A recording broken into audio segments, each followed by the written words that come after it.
Welcome back to Streets of Lavidia. This is session 4 entitled The Plot. Last session, the group received a job to enter into a casino, um, take 5,000 gold pieces from them, and a statue.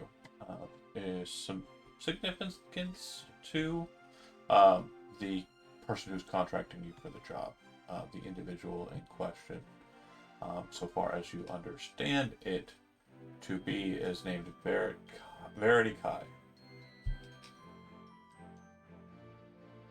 Okay, so we left off kind of just in the midst of the planning portion of the session, or the planning portion rather of the heist. So I'm just going to go ahead and leave it to you there um, to decide what you want to do and what your goals, what you wish to accomplish in the onset. Um, yeah, Kirno would like to acquire probably some ram's horns, and then I don't know if like a wig would be included in the disguise kit. Yep. Okay, cool. So, and then he's I guess he'll probably buy himself whatever like the cheapest set of clothes is. Yeah, I'd also presume that in your disguise kit there would be material for you to have horn attachments as well, because it's a disguise kit in a fantasy setting. Right. Yeah, something as far as like something to like mount those on so that they're secure. Yep. So he's basically putting together his tiefling identity Okay. and brainstorming names. Cool. And then, what about for you, Kevin? Anything that you're planning, plotting?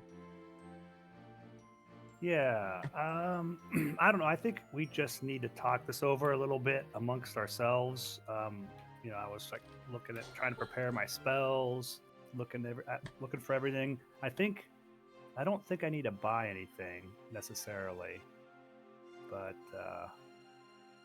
yeah, I just think we need to talk over our plan. What do the rest of you guys think? Hold on one second.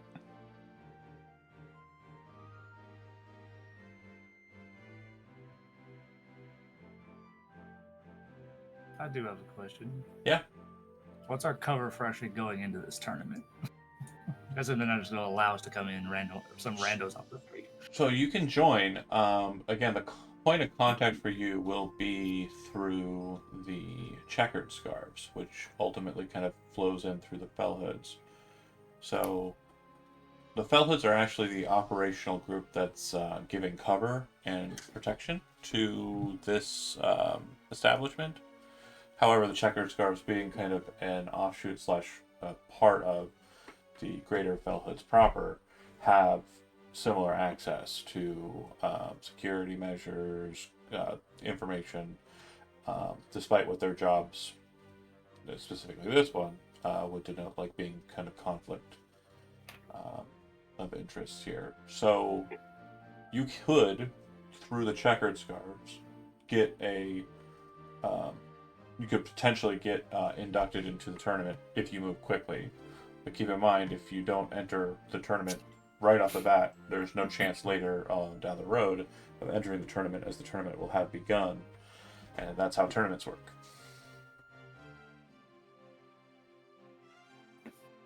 I think we're gonna have all of our friends basically call up every morning at 7 o'clock to try to get a ticket, so we can get in, so we can get the new, like, casino handbook. I will say, for narrative purposes, presume that Barrick is in the tournament. Oh, awesome! Oh, nice. Cool. All right, guys, that's good news. I'm gonna look something up here. Yeah, we tried playing that game. He beat my ass. Mm-hmm. Okay, so Varric is gonna be in the tournament, and Michael's not gonna be here. Correct. So Michael's absent. He's just not at his computer desk. He let me know ahead of time that this was going to happen. I'm here now. You're Joe, though. Let's talk about Michael. so, How you though? Mike, Good Mike, Oh, I'm sorry. no, it's okay. I You heard were my also headphones not go at in your my desk, but headset. you were much closer to your desk. You were just getting a cup of coffee, which you also told me so good. But Michael told me like earlier this week, like I may be late, I may not make it at all. I just don't know. I won't know till the day. So I knew ahead of time that this was going to happen. So I just said, hey, I've got a thing that I can do. It'll put you off in a way, but still in the action effectively, kind of like what I did with Kevin during the first heist. So similar circumstances. Just presume Varric is in the tournament. For all intents and purposes, he is doing his own thing. So, to you guys, it sounds like one of you is formulating an identity to potentially become a member of staff. One of you is questioning regarding the tournament. You again, just because the player, the PNPC, is effectively, in that zone. Don't take it for granted, though. If you want to do that, you can certainly, go for it. Oh no. So, oh yeah, by the way, my new name. It's Typhon Goddamn. Damacos. What is it? No, that's a good one. It's Arnis Vakul. Yeah, you know what? I was thinking that too. When you're thinking of like names of tieflings, just name them after your paladin. Yeah, I thought that might be a little too on the nose, but I did consider it. So another thing is, Kiernell has like no idea how to play this game, but he knows that some people in his gang do. One of the things he would like to do is get with them, figure out what like the best hand is, and then the second best hand, and then he basically wants to like keep those cards on him Okay. in case he does end up playing. You're attempting to set up a cheating possibility. Is that fair? Yeah, I just want those cards on hand in case he does end up playing the game. Unless you're willing to spend 25 gold pieces, there's no way you are going to get a hold of the decks that the casino utilizes. And so for you to be able to formulate those two winning hands, they share similar cards. You'll need 2 decks, which is why you need 25. I got you. Well, I guess when we do the initial sort of info gathering. Now, if you become an employee on site, you could probably steal decks. That's a different circumstance, but that's going to be something that needs to be handled on site in the operation. Okay. If you wish to come prepared with the hands in the sleeves ready to go, you're definitely going to need to throw over the eddies. I mean, the gold pieces. I got you. Right. So this is like the initial, I guess, intelligence gathering. Sure. So he's going to go in there looking like a tiefling so he doesn't stand out as much. He's going to be like sort of scouting the place out and trying to figure out who's who. Okay. He might try to get a job there, but one thing at a time. What I would suggest in this circumstance is remember what we discussed kind of in last session and focus on this specifically. It was said that it is highly unlikely that you, as a new personality that you just made up, is going to get a job. However, getting the information regarding a low-level tiefling who's working at this location, going to his house, making him no longer an employee by one method or another, taking over his persona, becoming him through the art of disguise, and then living his life through the process of the next 48 hours is a much more solid avenue of entry. But it's up to you if you want to go in there kind of, I'm a tiefling named Arnis Vakul, and then just like, hey, and everyone's like, Ungar, we got a job for you. Okay. Track somebody. Knock them out. Who's this guy? But yeah, if you want to go for the identity of an employee, I absolutely think that's a possibility. Oh yeah, totally. I just need to figure out. I just need to pick a mark. Well, as luck would have it, strangely a very common name in the Tiefling society. You find an employee named Arnis Vakul.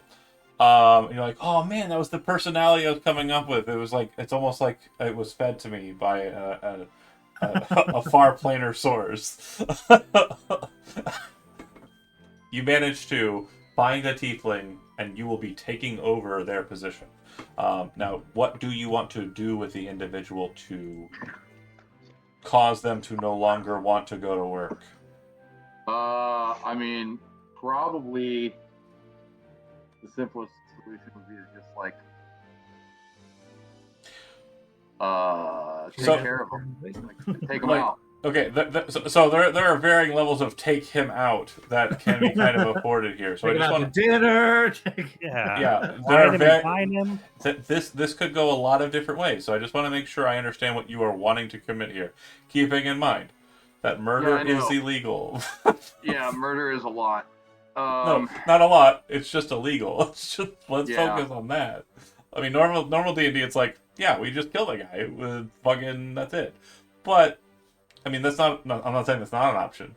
I'm just saying you are going to choose a method here, and it's going to have repercussions or costs.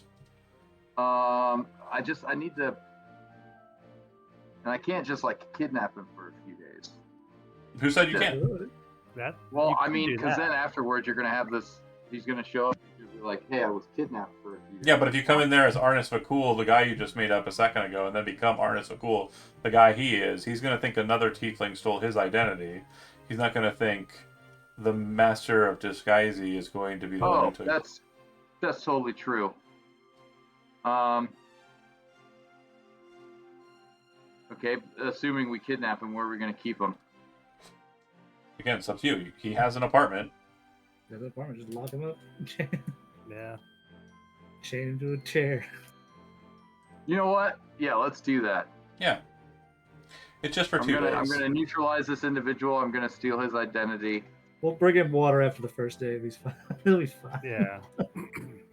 Yeah, we don't want to kill anybody we don't have to. That's Moro would be totally against killing. I will say. Moro doesn't have to know about it. So Yeah, so if you kill somebody, don't tell me. We about took care of him. No. there are varying degrees of criminality. There are definitely two sides to the coin that we're establishing here, and because it's just set up, you're setting up a knife, and you're sharpening it to a level that I find acceptable or not, based on what you're stating. So you said we're going to kidnap a citizen of the city of Penford, and again, no matter what you say here, as long as it's illegal, I'm going to make it sound worse than it actually is. So That's just take that totally into fair. context.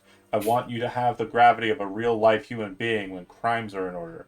If you don't think about the gravity of crimes in a role playing game, I genuinely am concerned for you out in society. Please do not do crimes unless That they're like reminds me fun of- crimes. Uh, Fun crimes, fine. I mean, something that many people have said, and that is actions have consequences. correct. I believe that is a mantra within the community here, as they certainly do. So you're taking him. You are first of all basically entering into his house, knocking him unconscious, tying him up, and then establishing yourself inside of his space to become him for the next 2 days.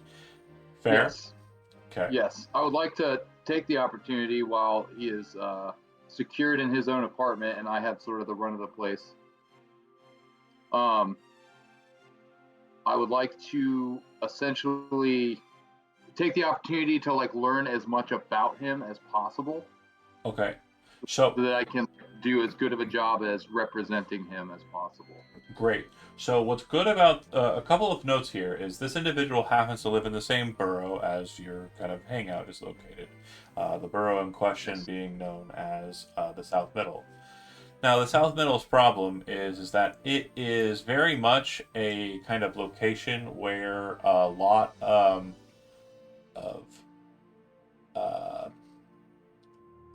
problem elements are kind of present in this walled section of the city, due in part to a number of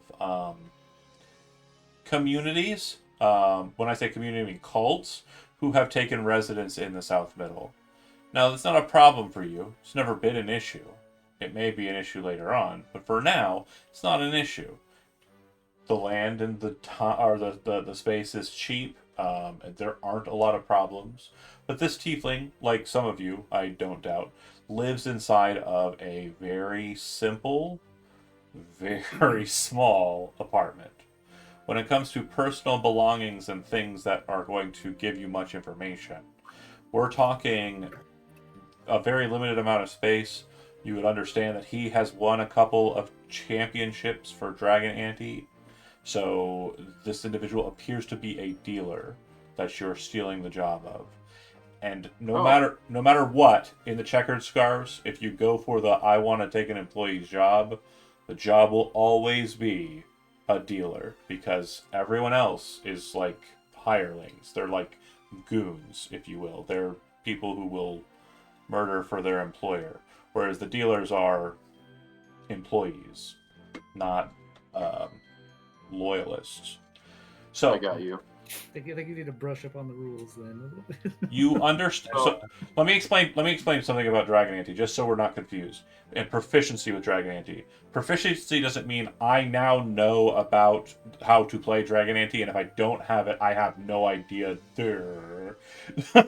So the same thing with a sword, right? You take a sword in your hand, and every single one of us in here, I'm going to say every single one of us, I'm pretty sure, is not proficient with martial weapons. Is that a fair assessment for everybody in the space? I'm not.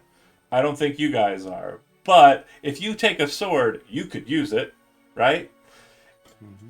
Just like you understand the rules of blackjack, but you're not playing at a professional level, right? I would say the closest to proficiency in card games that us as a collective group may have is like Magic the Gathering. Right? We might be proficient in Magic the Gathering with our +2 bonuses. But for the might be, right. Be proficient.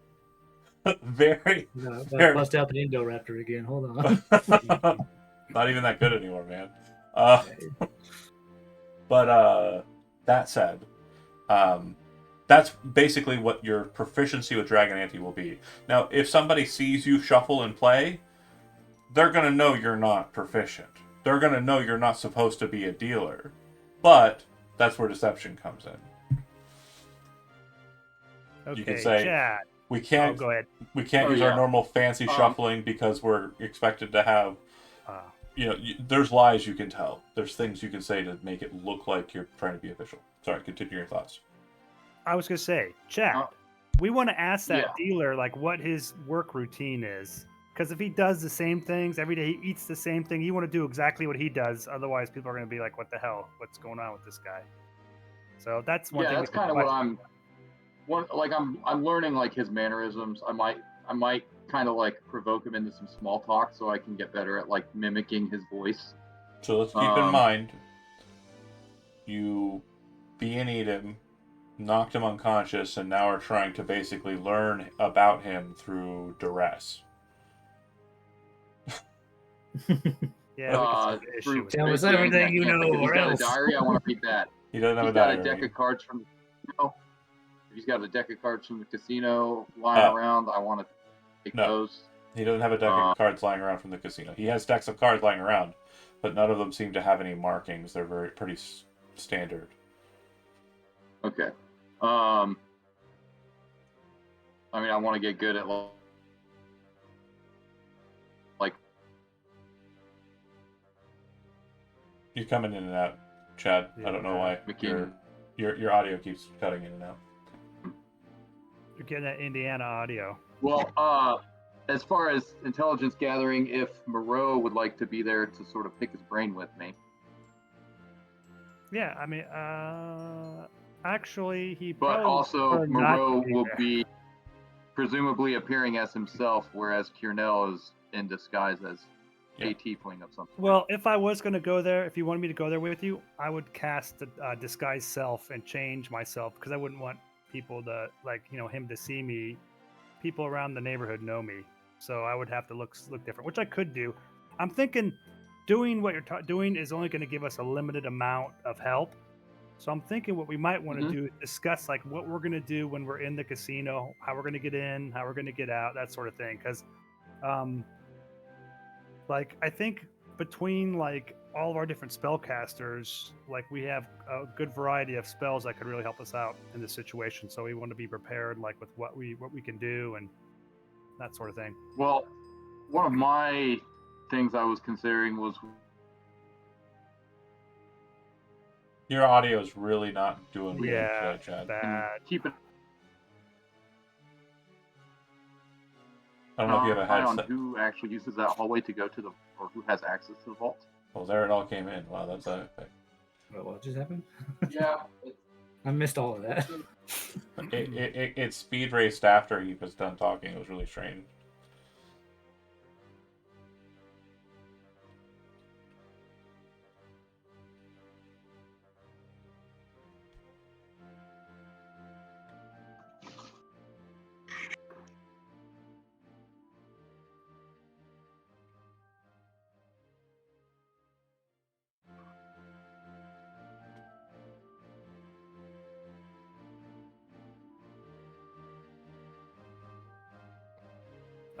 Now we can't hear you at all. Hello? There it is. Okay. As I was saying, one of my angles I was looking at was, if once we get into the actual casino, we can see who is actually using the vault and who has access to it, and then if we can somehow get the keys off of them, I can assume their appearance, Sure. head into the vault, take all the cash, So what you will have and do it with quick and easy. what you will have with Arnis here is a couple of things that are things you didn't kind of go for directly. So I want to make sure you know you have them. First off, you have an employee's uniform, dealer specifically. As mentioned before, the idea of this being kind of like the Hells kind of concept is very kind of noticeable in the outfit attire. It appears to be a very well made suit that gives off the appearance of the infernal legions of the 13 Gates and the Eternal War. So it almost looks like a suit that's tailored to have trim and design like armor, but is just a suit. And then it comes with a nice little cap, just a small little kind of fez-like cap that's worn on the head between the horns. With the individual that you have here, I'm going to give you advantage because you have the person and you have them available to you. But I need you to go ahead and make a disguise kit check. I'll say that if you have deception trained, you can make a deception check and add your proficiency a second time if you have disguise kit trained. Oh, hell yeah. Oh, those are the old sheets. Alright. New sheet, who this?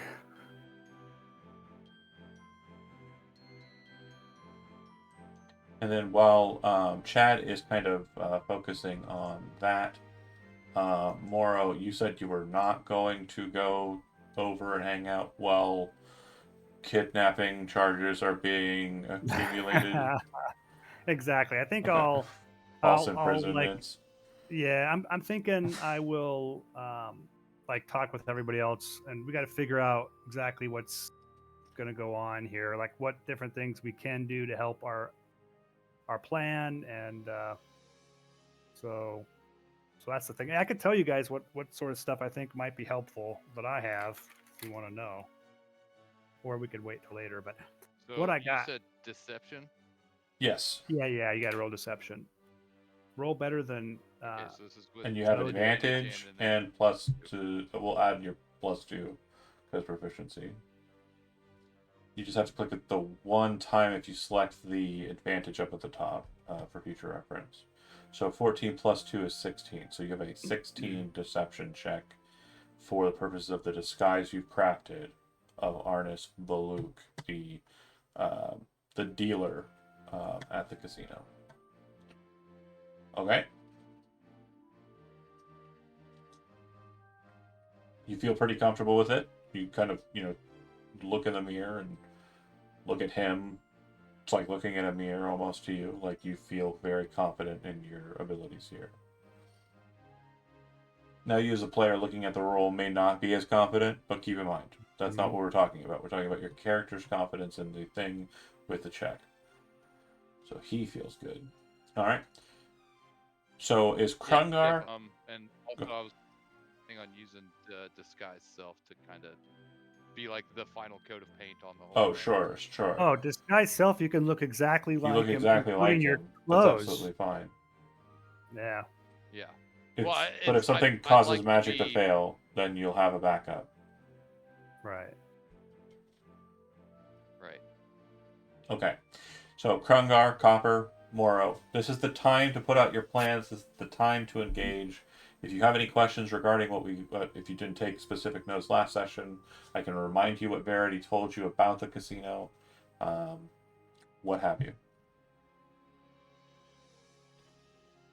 All right. Let me start then. I have some stuff just to throw out. I'll tell you all the stuff I can do. That way we can fit it into our plan. Or I could do disguise self, charm person. I think disguise self could come in handy, but I'm thinking Moro will go in there like with a just basic type disguise on, so he doesn't look like himself. But then if he needs to, he can disguise self at any time to look like one of the tieflings or whatever. What else has he got? Invisibility, which you can cast on himself, you can cast on somebody else. That would be real helpful. I'm thinking these type of things we could use when we're trying to escape. Like if we just are able to sneak out, great. But if we need to, we can cast invisibility on somebody, help them escape. I also have pass without trace. The druid probably has this too. Yep. So that's a real good one. That gives you +10 on stealth, but you have to be next to the person who cast it. So like maybe if somebody goes back to the vault, maybe we could go in a two-person team.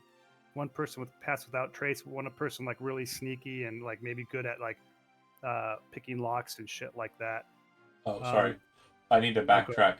One other thing that you have, Kiernan, is you have Arnis's employee pass, which is a bright green trimmed, solid black card with the mark or icon of sin at its center. Ooh. And that can get us in those doors, right? Your presumption is that's the case. Yeah. Right. That's our At presumption. least the employee-only areas, right? I'm also think I'm going to go into this with silence, which is good if we meet a caster or whatever, or if we're making a lot of noise. Lesser restoration, hold person, and find traps. But I'm not sure about the find traps because I know I'm pretty sure there's going to be some traps there on that vault, but I don't know. Anyways, that's what I got. You guys tell me what you got. We'll think about what we can do. I think we should have Foxen go next because he's a druid and he's going to have similar stuff. Well, I've got my wild shape, so I can turn into like a lizard wild or shape. something. Yeah, that's. I've got Crypsis, which basically makes me invisible as long as I stay still. So I can like attach to somebody and go into the back room. Can you change your size when you do that? So Crypsis, it's not a situation where if you're on a creature or something's carrying you, Crypsis doesn't work. Sorry. As long as you don't move. Like as long as you do not move, and not as long as you do not take the move action. Sorry. Oh, okay. Yeah. Still, I can be stealthy and like attach to the wall and watch.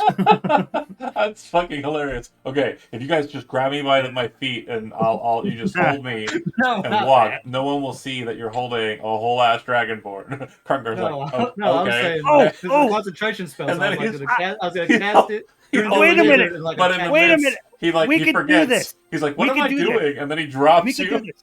You cast invisibility. You cast this. I cast invisibility on like Krungar, and he moves you. So you just look like you're moving without actually moving your body. You're just kind of like. No, I was gonna be like a chameleon. I was gonna turn into a lizard with that spell on, and just like attach to the side of like, oh, this is the cart that they take the gold back with. Just sit on the side of it. I double check my wording. Yeah. Oh yeah, no, you have to be against a solid surface for Crypsis. Yeah, that's what it was. It seems to me that Foxen, what the hell is your character's name? See, I still haven't got all the characters' names yet. Copper. Oh yeah, Copper would be a good person to go back to the vault with, like, maybe with like. I also have trace, and I have Sundering Vitae, which can break an enchantment on an item. So I'm thinking the magic mirrors, maybe. Maybe that might That work. would Yeah. work. Oh, Turn the magic I- mirror off. how do you guys think we can deal with those? I mean, we could try to like disarm them. What about like I'm covering them up or something? Is that like is it worthwhile, or do you think maybe we should just sneak in there, do it, sneak out, and like who cares if we're on video? You know, I don't know. I'm just trying to. Well, we could cause a figure this out. distraction. Though. Like we can turn off mean, one camera out on the considering, on the, like, on the half floor. the- The security's gonna come check like what the hell's going on out there.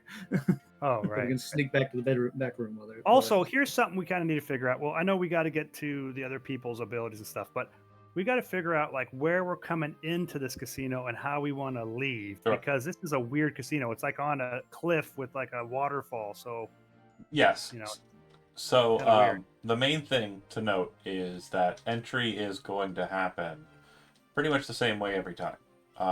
You are going to go in, and you will be entering. I'll show you a picture just for like understanding of like the visual. But you're basically going to be entering in on a small little dock that is in a small little like sublet of the ocean, and you'll be making your way into the hell. So are Or we on the the casino. southern part of that map where it says docks? Yeah, well, so if you look at the map that we're on right now, there's no wording. Is there? Does it say dock somewhere? Yeah, way down at the bottom. Look at where the water's going, and it says docks. Huh. Does it? Did you see it? Can I can't ping it or anything because I'm not able to. But if you look close, the southernmost part of the map, there's water going in. It says docks to the left, unless it says dorks. It probably Hey, says dorks. I We're all a don't bunch of- see words. That's weird. You don't see any word? Holy shit! This is crazy. Does anybody else see anything? Am I going crazy? Yeah, Can- I see what you're talking about. I mean, Oh, all right. You're John on just the yeah, has Verity's it. map yeah, I doesn't see have one that words says on it. docks. Yeah, I'm looking at the Afterlife Casino that's right. map, John. oh, Put it got up. you, got you. I'm it's at sorry. the Yeah. very- You're looking at something different. Ah! Look at the city map going, what? Oh, look at the city map. Sorry. Yeah. No. Yeah, no. I'm looking at this goofy map they gave us, which kind of looks like a Which is person's what you body. should be looking at. Good Yeah, job. yeah. I will. See, it says docks at the bottom there. Right. I will be confused by my own shenanigans. Dorks. Dorks. It says dorks. That's where the actually. dorks go. Sorry. That's us. Yep. I agree with you. Yeah. So it's And actually then you on there's the map. games. Because the dorks are with the games. It makes perfect sense when you look at it that way. So, great. Verity's hand. Yeah, that's Verity's where we're map. heading, babe. So it does say docks. Yeah. Yeah, it does say that. So you'll be entering in on the waterway, which again is on the cliff, and then the northern side, where the kind of like name of it is in this bit up at the top, that's where the restaurant access is, which is further in the cliff where the water kind of comes through this area and comes out into the ocean water. So this is, if we look at the big map of the city, just to kind of give you a context of where we're looking at, if you go all the way to the very, very top, tippy top of the map, you'll see how the coast kind of continues up northward, and there's still city there that's kind of like showing up, and like a road that heads up that way. That road takes a high ground, but comes closer to the cliff about a mile or so north of here. Okay, and less town, more craggy rocks, and then it ascends up onto that cliff, and the cliff becomes the coast. So it's kind of like height-wise or kind of look-wise. If you're familiar with like the white cliffs of Dover, like just as a visual, that's kind of what we're looking at, right? It is high cliffs with a high kind of landing up at top. That makes sense? Anybody Yep. have any questions regarding its location? Because it's not in the city; it's outside of the city, to the north of it. So that though, it's very important, I think, that we figure out our entry and exit because obviously we're entering through the south part. We're gonna get in there, we're gonna do our shit. But then when we go to escape, do we escape through the docks? To me, it seems like it would be good to escape, maybe like hit like a little helicopter that we get from some gnome, you know, and just like take, like, take off or whatever. Wow, yeah, it's so inconspicuous. Do you have 500 gold Yeah. pieces? I mean, we do. Do we together? We probably do. Okay. But- Yeah, I mean, if you have 500 gold pieces, you could buy, a doctor. No, I mean really, that's probably a little bit too The crazy. issue, Maybe the issue will be, obviously, a Thopter is going to be a one-person carrying device, or one-person device that you can ride in that gives you a fly speed of 30 and kind of subjects you to having some problems. If you wanted to get everybody out on a Thopter, it may be a situation where you break it in the process. So, because you're trying to fly everybody up to the top of the cliff from the the tunnel, Oh, that's me. Yeah. that would be Yeah. a rough one. yeah, maybe not a helicopter. Maybe like a Well, they're not I called don't wanna break it. helicopters. Okay, hold on. what do They're they call called them? Thopters. Thopter, just like in Magic the Gathering. Dune.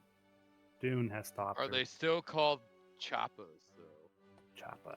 Uh, That's what they call Harleys. I don't want to discuss the fact that I use an Arnold Do it a fop. Schwarzeneggerian accent for a dwarf on Friday, and I don't want to talk about the canonicity of chopters and thopters right now.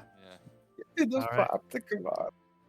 Get to the thopper. Get to the thopter, and then Yeah. that's just the rest of the session. It's just us saying that, doing our best Arnold Schwarzenegger. Get to the thopter. Do it now. So let's say, listen to me now. how far of a drop off is it from that? Like, if we were to go from inside of the Yes, just casino, jump off. Just jump off, off. like, yeah, how much of a drop are we talking? 100 No, feet? no. Stop. Your other direction. The casino's at the water level. Above the casino, and the casino is Is built into the that- face of a cliff. Oh, If you were wanting to escape out and not use the water and like take a thopter, you'd be flying up the cliff and then landing on the top right. and then making your way to the main road. The main road leads from the city up to the lighthouse, which again, as I mentioned, the lighthouse is kind of a magical thing. It's a I believe the origination of it is Chondopin, and it's like a crazy alien artifact of coolness.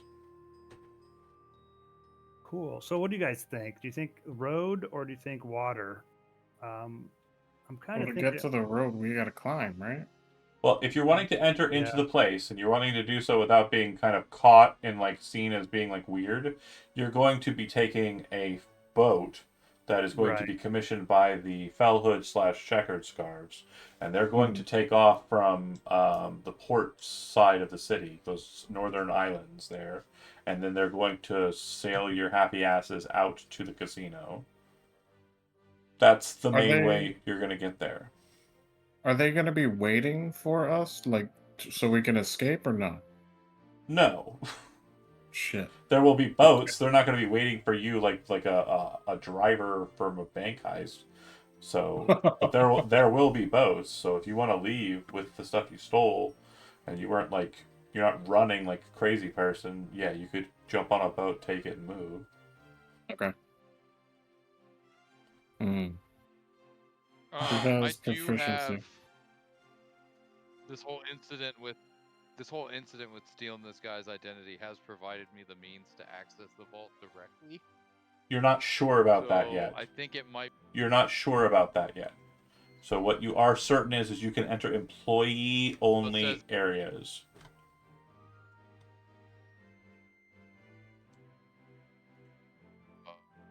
Nope. You can do that? You understand what I'm saying? Do you see what I'm saying? Oh, I can access only employee-only areas. Correct. Employee I got lounge, you. offices. So essentially this tiny little hallway here that says Yeah. employees only. Those will be the green-lined areas. Okay. Now, you're not sure if that means that you can get into the vault or not. You just know that you can access areas with that card that others will not be able to on the normal.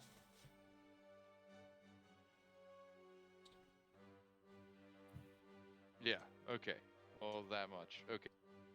Okay. So, I mean, if I can even get into the I don't know why his audio is so vault, bad. and then we can. It's bad, yeah.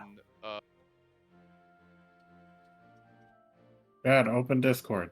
I'm sorry, Chad. Just leave Discord open. Or maybe, like, I don't know. I don't get it.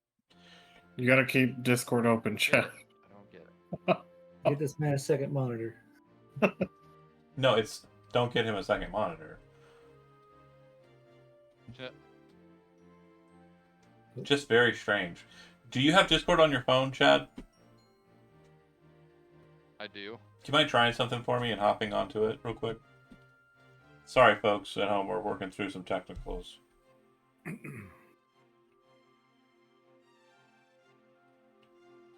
All right. So, Jonah, now that Yo. you're here, you're ready to go. You're Valentine. Don't Yeah. tell him anything and catch him up. He doesn't Oh, deserve it. Catch you up. We've decided, at least I've decided, that you would be the best person to go into the vault because of your rogue abilities. But Yeah. I'm thinking somebody should go with you. Somebody, either me or Copper, and I would say Copper probably, because you Okay. can't have your boss getting caught, right? True. So you can't have the leader getting caught. So you and Copper we don't want that. Copper could do pass without trace or something that you guys could both sneak in, or Copper could sneak in as maybe a lizard sitting on your shoulder or whatever, because you're sneaky as fuck as it is. But the nice True. thing about that is Copper has some sneaky abilities he can use. So Yeah. so that's what I'm thinking. But at the same time, Colonel will be doing something maybe Colonel was also thinking that he might want to go back to the vault, but I'm not sure. We got to figure out who the best person. I mean, it's not bad to have multiple people go back there because if Yeah. shit happens, having a bunch of different people with different abilities, that's good. But Is Copper, or I should say, is Valentine big enough to where Copper doesn't have to wild shape to be hidden, like in his jacket or something? and I'm you- not oh, a you're gonna- kobold. oh my gosh, you're gonna kobold in a jacket thing. Huh? The answer is no. He's really small. Okay. He's I'm really a small. dragonborn. He's small for a Something dragonborn. to my people. He's a dragonborn called Copper, right? He's not really a dragonborn. He's gonna He's hear actually a Valentine say kobold. that and just look at him like, I mean, everybody's small compared to you, though. So really, True. right? I mean, that's what I was saying. Like, can I have him in my jacket pocket, like the inside pocket? What I love He's about just chilling in there. what I without love the most wild about this just is a it's like 5-foot dragon. Jonah's like, I know that No. could work because I've personally done it. Wait a minute, though. Here's the thing: he could turn into a lizard or something, and then he could be in your pocket. So it doesn't matter that he's normally 6 foot tall or whatever he is. He could turn Except into a little that- lizard. I'm pretty sure that. Well, actually, he might be able to turn into tiny creatures. Yeah, That's what So- I'm saying. He could be someone. He could be a little Yeah. tiny guy. Rat. yeah.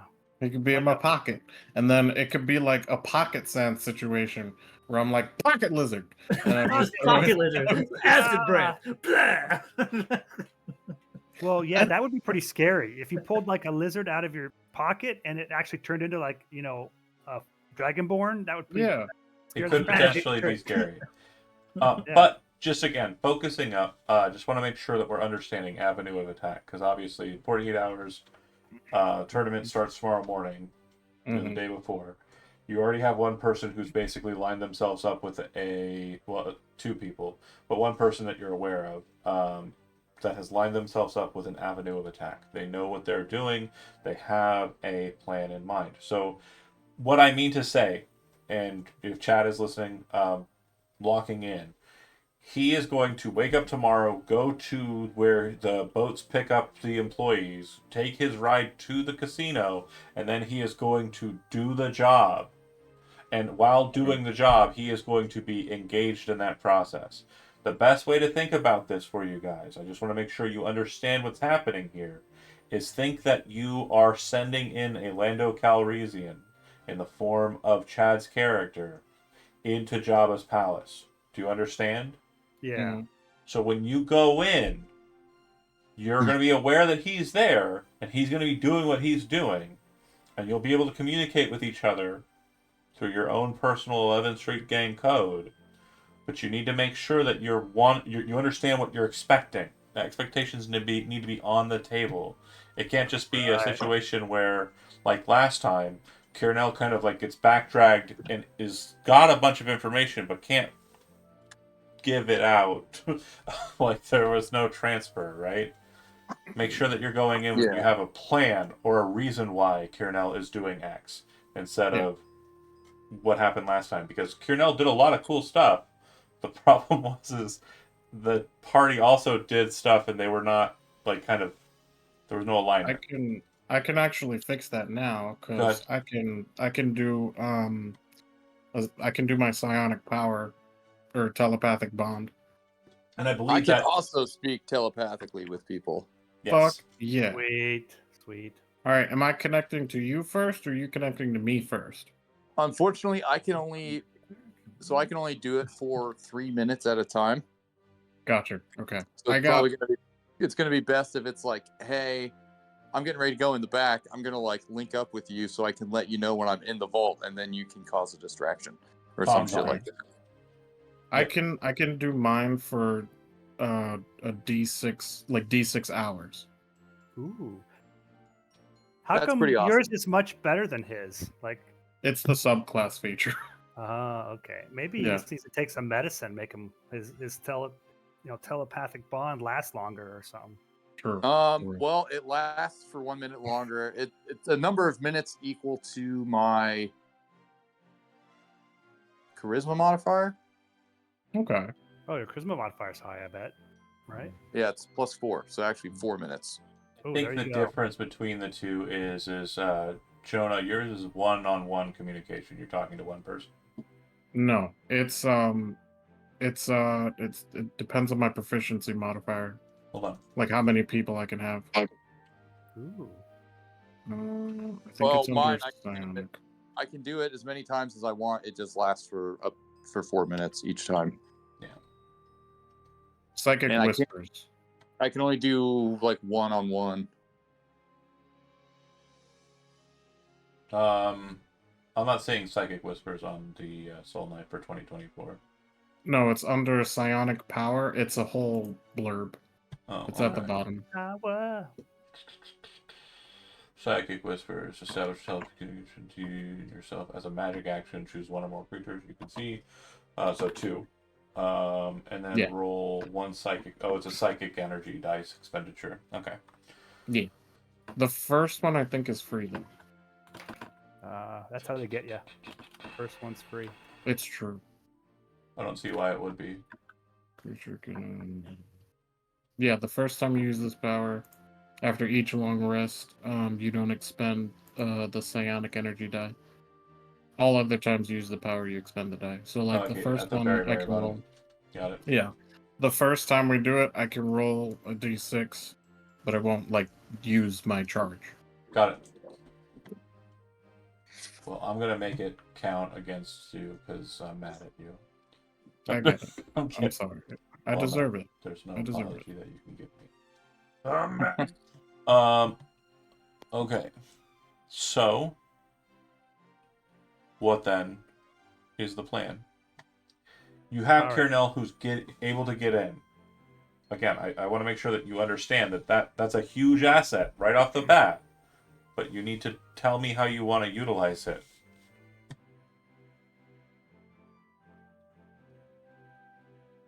So he's gonna be with the employees then, or he's gonna be one of them.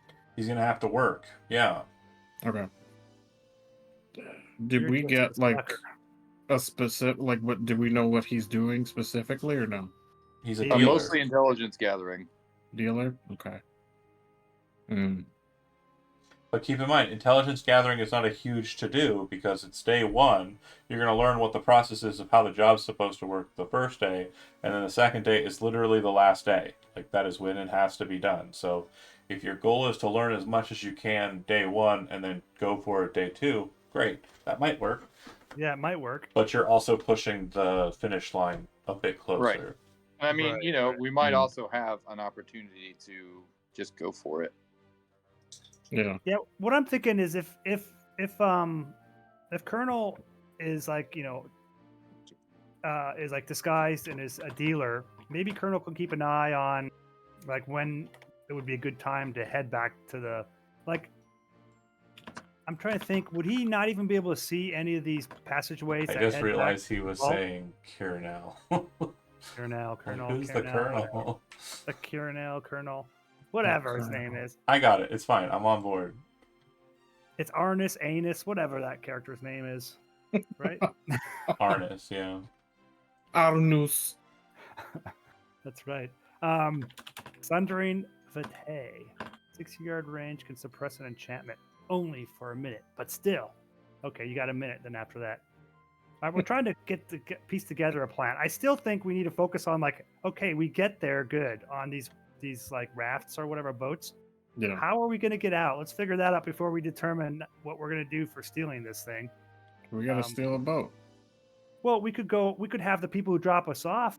They could take us out, but I'm thinking that might not be the best way to go. It might be better to go the other direction because that's where people travel more often than not. So maybe going out the water, maybe take some boats, have some boats waiting for us out in the water on the north part of the map, and then jump out and swim to there and have them fish us out. There could also be like for the guy. Hold on, wait. Let me go to my notes. What you talking about, Bruce? For Quentin, he might have like a little, secret escape. Like maybe if we get to his vault, there might be like a secret escape somewhere. Yeah, but you can't plan for that though. I mean, that would be true. Great, but we have to know. make a real plan on how the hell to get out of there. We could do all man for himself and be like, all right, everybody just go different directions, which might be good, but then I bet not all of us will escape. Somebody will get caught or something because we won't be able to help them, Yes. So, okay, I'm sorry. I'm getting a little bit anxious about that. But Copper we do has have to the come up best with chance. You can just like turn into a damn otter or something, swim away. Well, that's Can you turn into swimming creatures at your level? Yeah, it's just not flying creatures. Oh, okay. Oh, That's right, yeah. Swim. That's busted. Okay. So we could turn into a higher life form, like from a dragonborn to an alligator. Or you could turn into a shark and then just have everybody jump on, and then you guys could just sail off into the sunset. Oh, Can you turn? What is the challenge rating on a shark? I don't know. There are various levels. Depends. You can turn into a goofy, non-hostile fish creature, like nurse shark. Wait. What's the challenge rating on a moose? Moose are not sharks. No, they're not sharks, but they dive hella far. We're not talking about diving. Okay? Yeah, the we're moose not would diving. be We fine. need swimming. Everybody We need attached to swimming. the antlers would not. You gotta think. You gotta think That about what was you're saying, hilarious. John. You gotta think about what you're saying, buddy. I'm sorry. Being a It moose sounds gives great. us all scuba gear. We got scuba gear now. That's the moose's Magical power. moose. Don't you know? Don't you watch Nat Geo? Haven't you watched Rocky and Bullwinkle? Don't you know? Challenge rating for Yeah. a level 3 Circle of the Moon Druid is 1/2 Shit. or 1/4. It's one. It's one. Right? 1. Holy shit. Yeah, Okay. it's your druid level divided by 3. So Yeah, that's hot. The Reef first shark- one's free. Reef shark is a challenge half, so it's going to be like a better shark than that, better than a reef Yeah, shark. you could be a better shark than a reef shark. Like a bigger one or whatever. Let's see. I'm trying to think. What's the bigger different type whale. of sharks? Oh, there's like other things like shark. I'm just gonna look up shark first. Ooh, I'm trying can to he be a find- whale? No. Probably not. Oh, Probably okay. reef shark, giant shark, maybe. No, giant shark's gonna be hunter shark. That's it. I was gonna say maybe we could Moby Dick it and then just like get in his mouth and he You swims just wanted us to say away. Moby Dick it. Yeah. I What do you did Moby not. Dick it? Hunter shark is too big. It's a challenge rating 2. It's a large size. Large. You can turn into a swarm of no, you can't turn into swarms. The point is you can turn into something. There will be something. Yeah, that there's you got to be something that we could do. some kind of shark will just grab hold. Dolphin. I'm gonna check out dolphin. Just all gonna grapple. My the shark. generation, there was always had like that. What was that show where the dolphin and the little boy and they were in Florida? And Flipper. Flipper, that was it. That show. Flipper could do anything. Even dive. Copper can do anything, and the show's just renamed That's right. Copper. If we could turn. Copper does not change from a dragonborn or a dolphin to a dragonborn ever again. She's a dolphin forever. You're like, nah, I like this. An acid spewing dolphin with acid resistance. He can talk, but he just chooses not to. He still chooses to use clicks. All right, I'm gonna look up alligator here. We'll get. Let's- What do I have? The stereotypical dolphin noise just went through my head, but I can't repeat it because I can't make. All right. You You know, know I what? can't make that noise. You know what I'm I talking got to about. use a freaking book because that's the Well, only what way do to dolphins ever sound like? look at something in this. What? Searching is a pain in Shut the up, ass. Joe. Don't make me do. All right. Let me look at the animal. You know what they sound like. You know what I'm Just saying. curious. I needed the theater of my mind is really wondering. It's like a Oh, nice. I like it. Yeah, yeah, it is. You're good. You're good. You're good at It's that. just like that. I'm gonna piss my pants. Okay. Guys. Ah. I'm looking up from some swimming things. I really want the show to just be turned into the Copper Show. And it's about Moro, who's the boy, and Copper, who is Right. This is a my dolphin. weird dragonborn dolphin. Right. Can I keep him, Mom? Yeah. Perfect. Killer whale But it's is a Moro, challenge rating 3. and for some reason he's smoking a cigarette. Right. It just makes it better. Okay, sorry. Giant shark? No. Joe gained inspiration. Giant octopus, but how fast are they? They're not Oh, swim speed of 60. That's pretty Hey. fucking fast. yeah, super You could be a fast. It's giant pretty- octopus. And then the greatest thing, wait, listen, the greatest thing about an octopus is you could have one party member in each little thing and have an extra thing, you know? So he could like have us all grab us. I you know? don't want to do this, but I It am would be forced so to as a cute. dungeon master. Are you ready for this? Yeah. Well, do it. actually, Oh, well, you actually. cannot swim fast if you have all of your hands holding people. Because Why not? I'll use them as paddles. What are you talking about? Oh, wait a minute. How many Uh, party members are there? 6? Not including himself. There's 5. And So, one of them's yeah, and then not here. I just So see- then it's just only see you got 4. me It's all either wrapped up in a 4. tentacle and I'm flailing my tentacles. To swim. Yeah. Or you could be a crocodile, but I wonder what about a giant crocodile?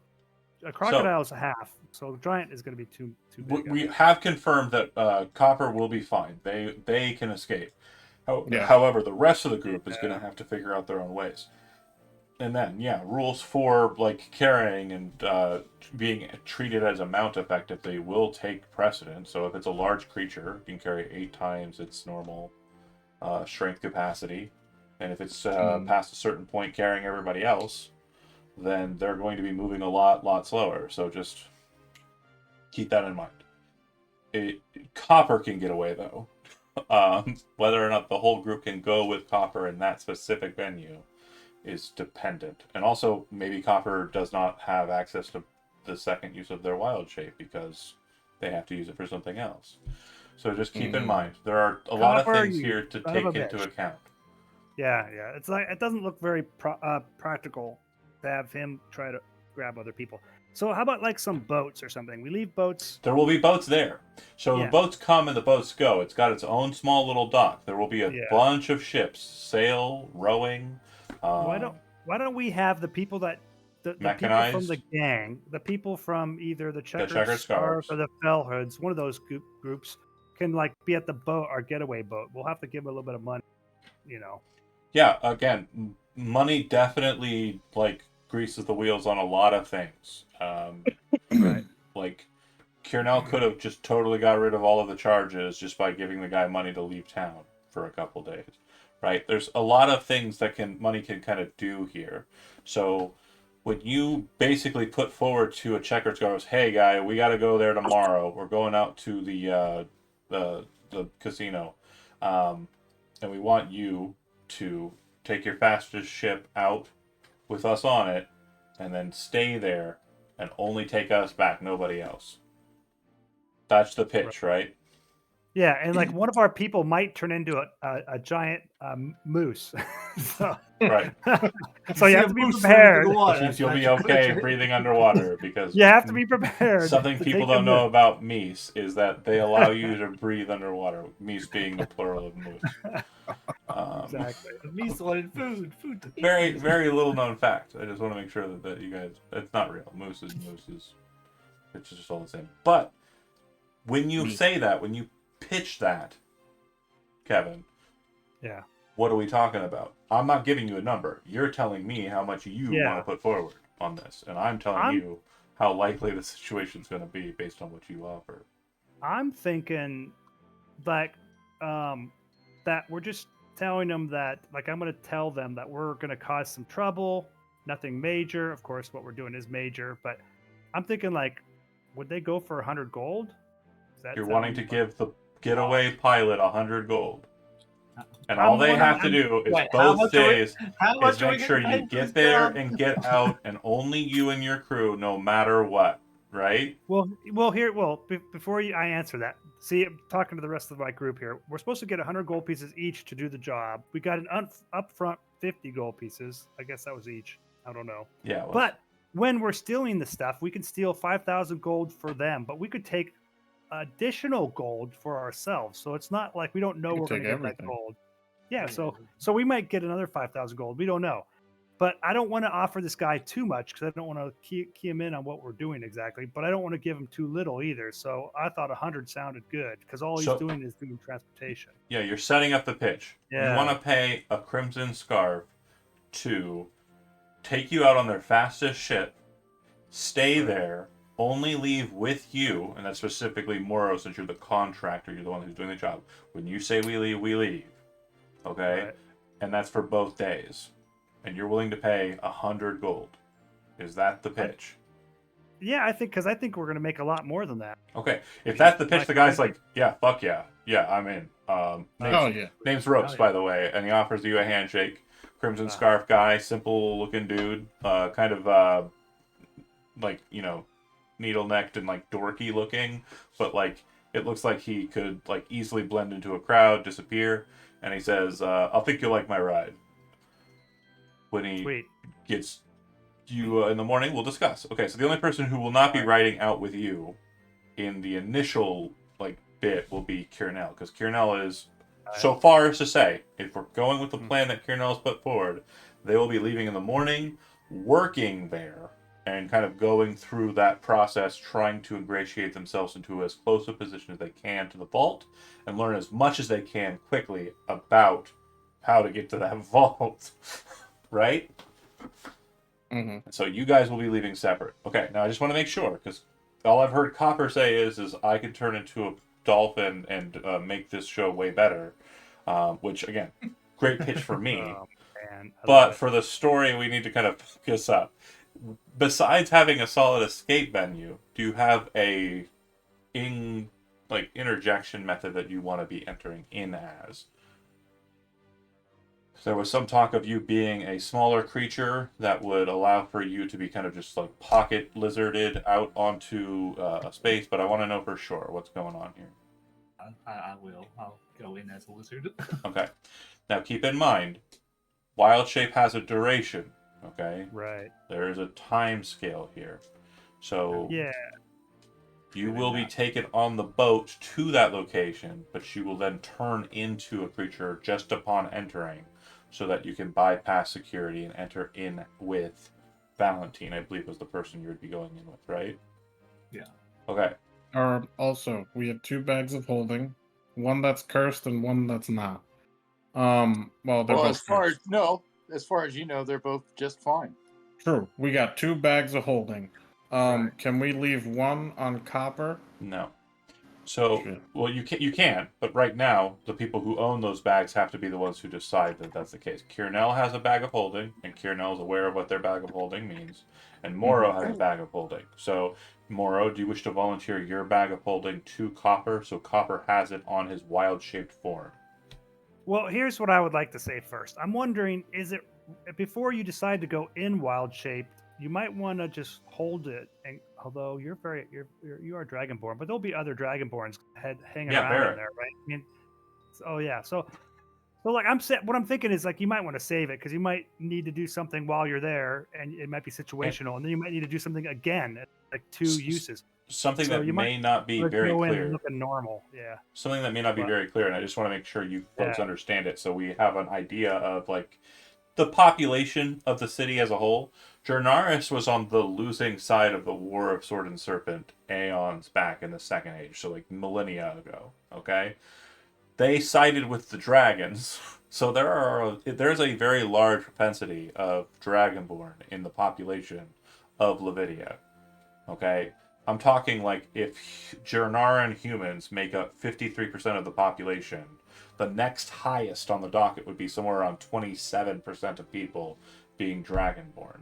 Like it's a very large propensity of the population, the total population of the entirety of this nation. So Yeah, it's very likely that they're going to be dragonborn.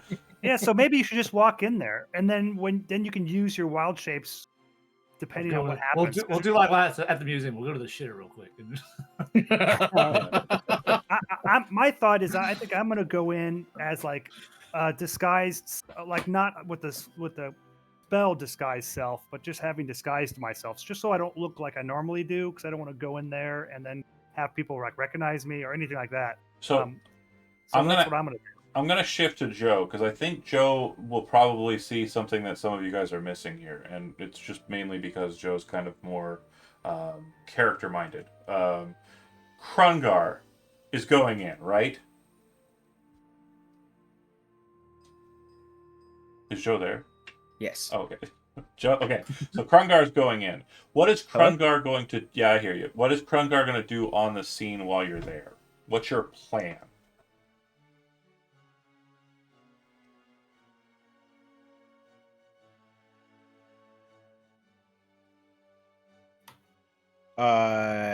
Fuck, man.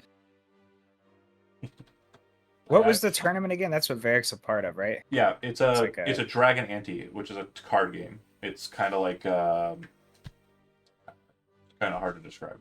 Yes. Okay. Go ahead. I'll be drinking at the bar probably. Okay. I'm trying to fit in, blend, I guess. So you're entering in. The goal is to kind of find a position that is considered not very strange to be at. Drink alcoholic beverages, knowing that you'll be able to keep yourself sober-esque for the duration and act as kind of a center man, right?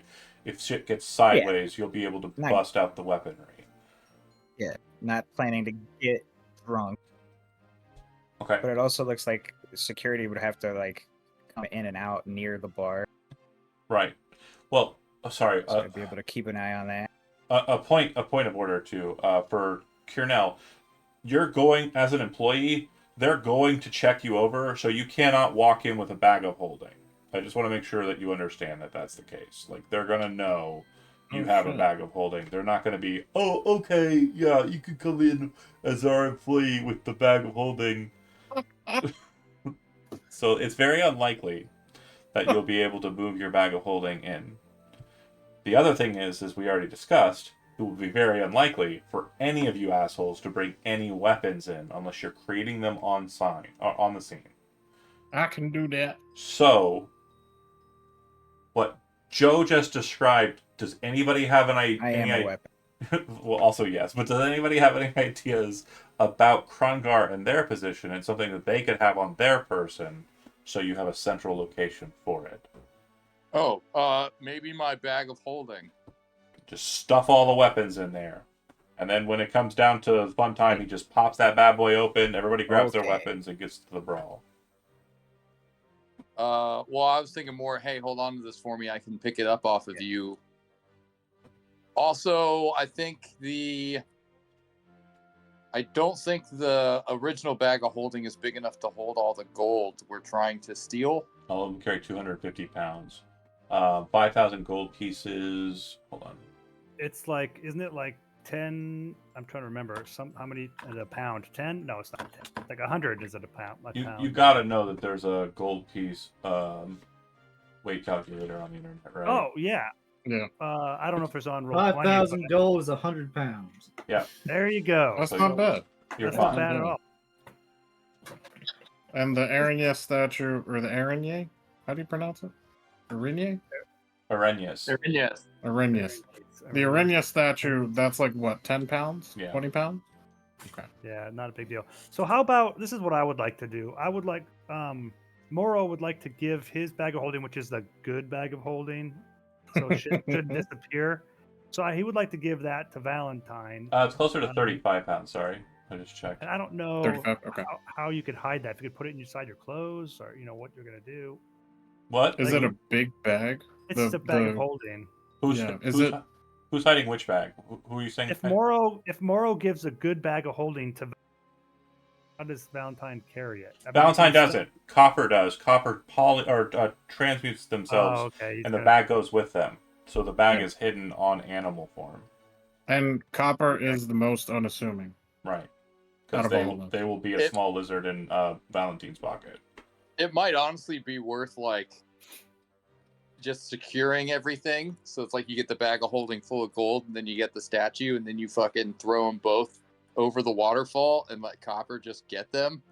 Oh, hold on. You're looking at it. You're looking at it very. Hold on. Let's look at that map together because I think you're looking at it upside down. Hold on, or No, that sideways. the room with the stuff in it is sealed off. I mean, I don't Yeah, think I know. they should do that unless they have to. But obviously, you don't want to like part from the bag unless you have to. Well, I want to cover something real quick because of something that Chad just said. I just want to make sure that assumptions on the way this map works are very clear, right? So you said throw it over the waterfall, right? That goes right into the ocean. Yeah. So I just want to make sure that that's clear, right? Yeah, but I Lost can't it. imagine it's like hundreds of feet deep right there. Yeah, no, because it's on the cliff. It's on the sheer cliff. Oh. Yeah. We lost the statue, boss. So the best And way the the group. best way to think of it is like you've seen pictures of like Dover. I'm gonna find a picture of it real quick. Yeah, I know what you're saying. Okay. So The cliffs of Dover. Okay. So maybe not just like throwing it in the Moriarty. water and hoping Copper can collect it later, but like passing it off to Copper, and then Copper can just jump in the water with everything on his person, wild shape, and get the fuck out of there. Well, I guess it wouldn't be like the Cliffs of Dover because they apparently do have like a bottom line. It's like that damn movie, Count of Monte Cristo. It's a sheer cliff that goes right into the water. Is what I'm trying to say. Gotcha. Okay. So everyone wouldn't have their weapons and stuff, but we still You're have not allowed like to take You're not allowed to take weapons in. Yeah. Yeah, would we still have our backpacks and gear and stuff? You probably wouldn't. I mean, Would not. Okay. All right. I'm gonna take that out.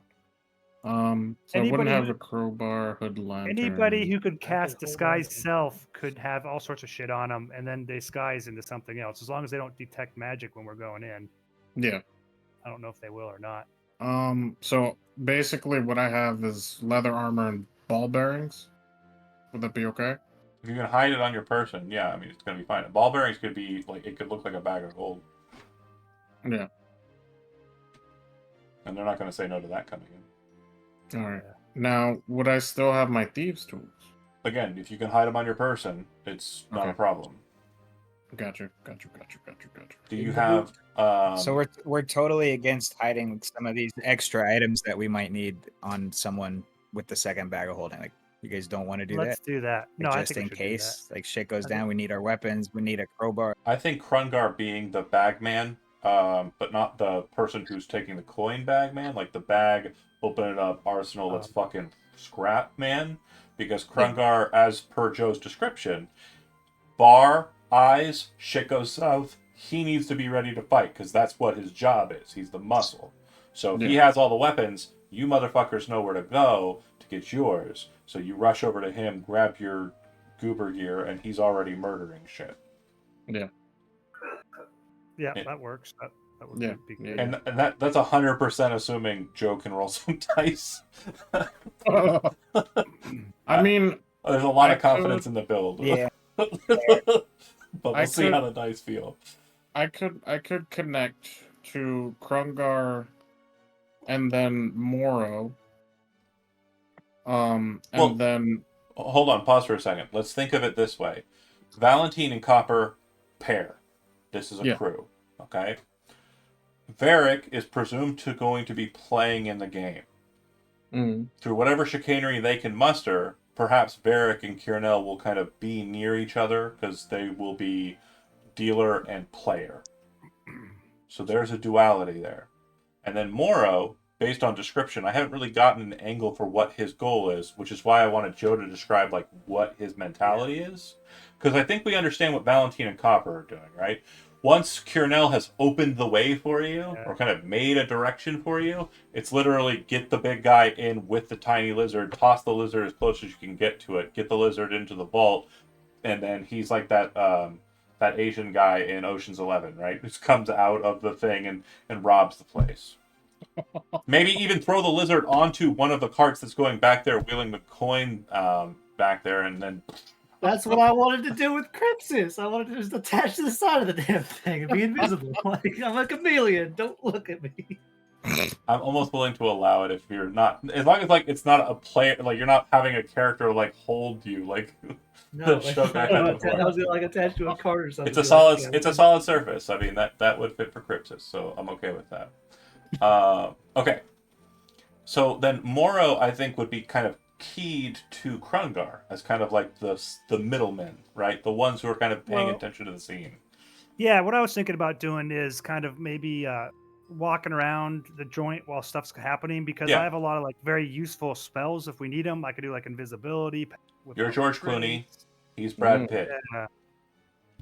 Wait. Say that again. You're George Clooney, and Yeah. Joe's Brad Pitt. Holy shit! How did we end up to be George Clooney and Brad Pitt? Holy Because it's crap! Ocean's Joe. 11. Those are like the two. I Like know. we're kind of playing the floor and like 'Cause making we're- sure. All right, shit was all right. sexy We've older already men, Kevin, we've that's already why. won this event here, guys. We're good. We're already George Clooney and Brad Pitt. Yeah, we can't get any better than this. They just start like Copper has to be the little Chinese guy or whatever. wandering off like, "Oh, you're awesome."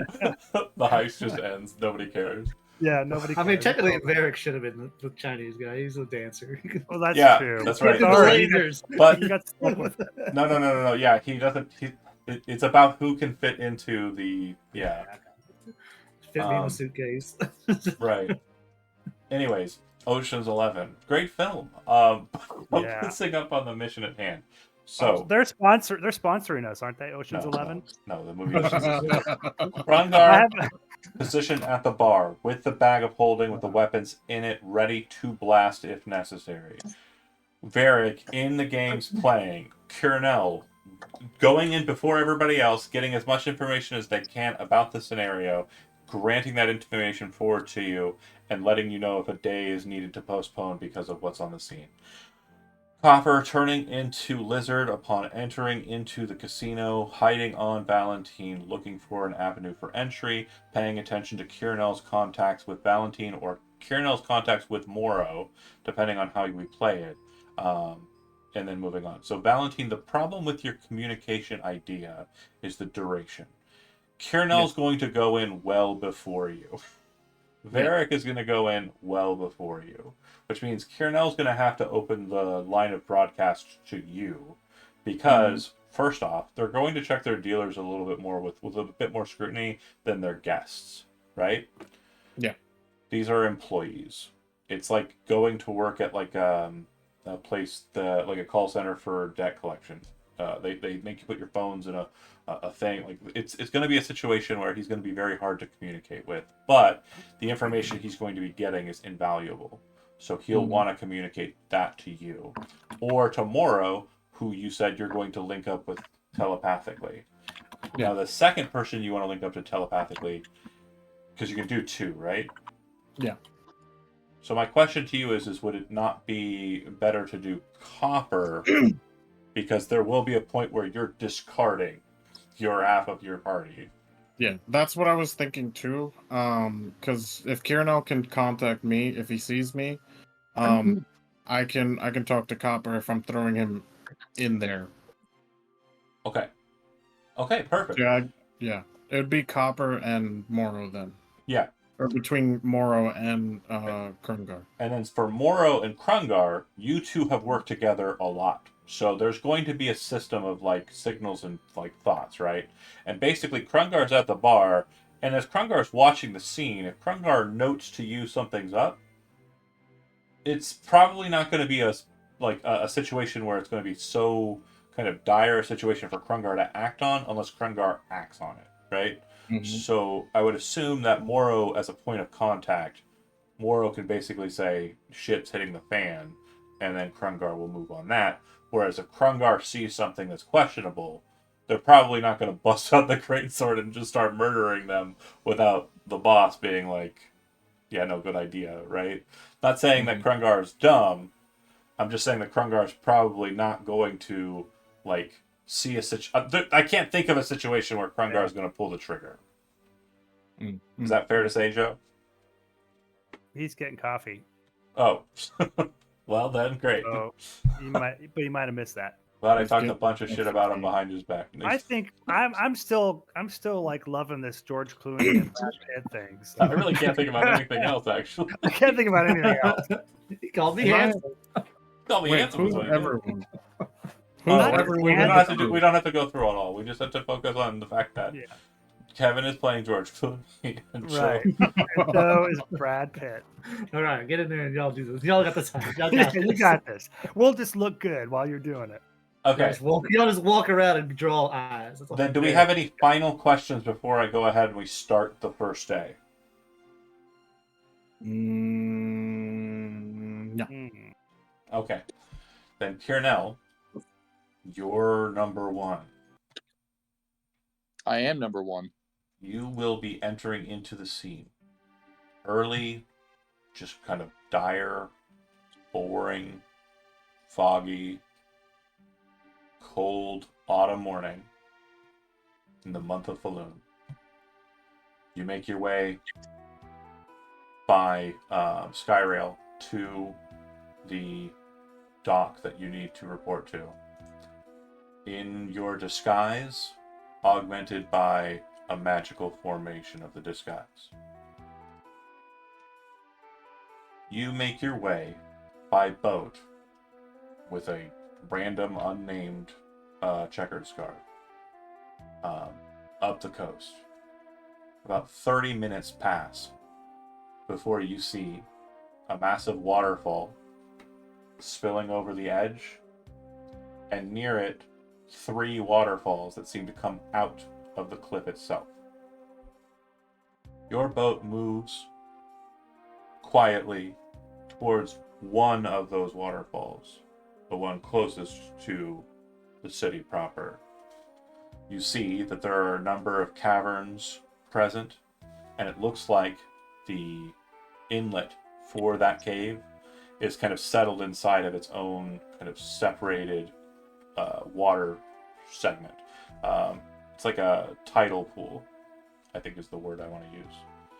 There are docks inside of the tunnel structure, and you make your way into the tunnel out onto the dock. Inside, you can see, and I'll move us to the proper map, and then I'll put your token down where you appear. You are here now.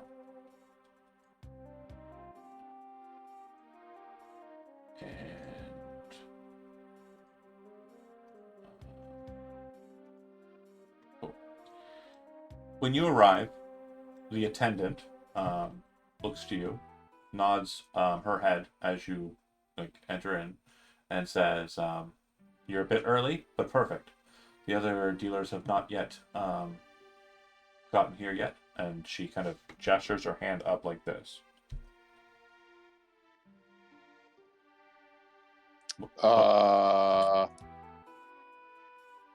Take off your clothes. Now, keep in mind, if I elicit something from you, you can immediately respond how you want to. If you're quizzical and you want to kind of think about it a bit, I can let you make an insight check. She holds up her hand, and then he takes it and flips, after a moment, he's kind of looking at it awkwardly, and then he takes it and he kind of turns her hand over and then kisses the back of it. She immediately pulls her hand away, very kind of make an insight check.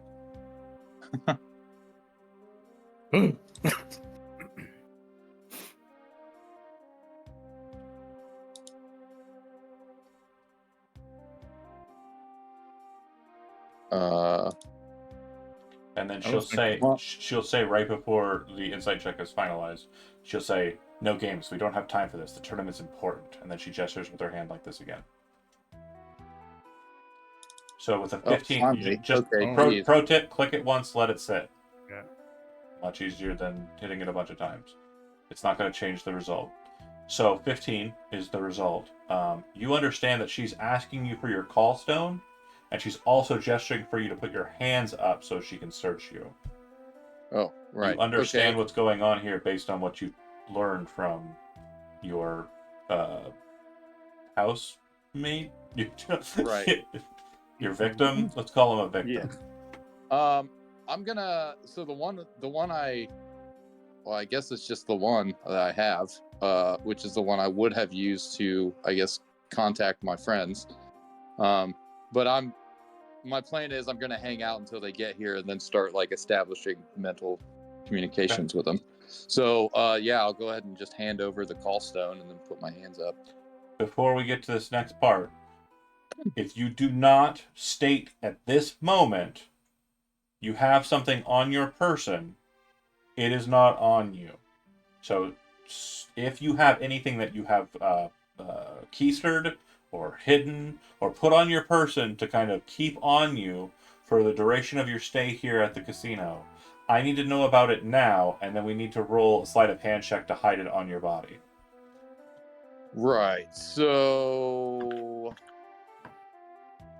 I don't really need anything to cast spells. I don't have any weapons. I don't need any of my stuff. I've got the bag of holding, but I've already passed that off to somebody. Why do you not need anything to cast spells? Because, I mean, I can just do it with the verbal, somatic, and material components. Yeah. If you have a spell component pouch. Ooh, you might need So that. I guess what in lieu of that, I would need. I don't think I have An any arcane spells focus that- replaces the material components. So the presumption is you have an arcane focus. And for our purposes, your arcane focus is your palm. So what I need you to do is make a sleight of hand check. You have advantage for hiding the thing. Right. Yeah, I was And- gonna say I will have like my familiar on me. Yeah.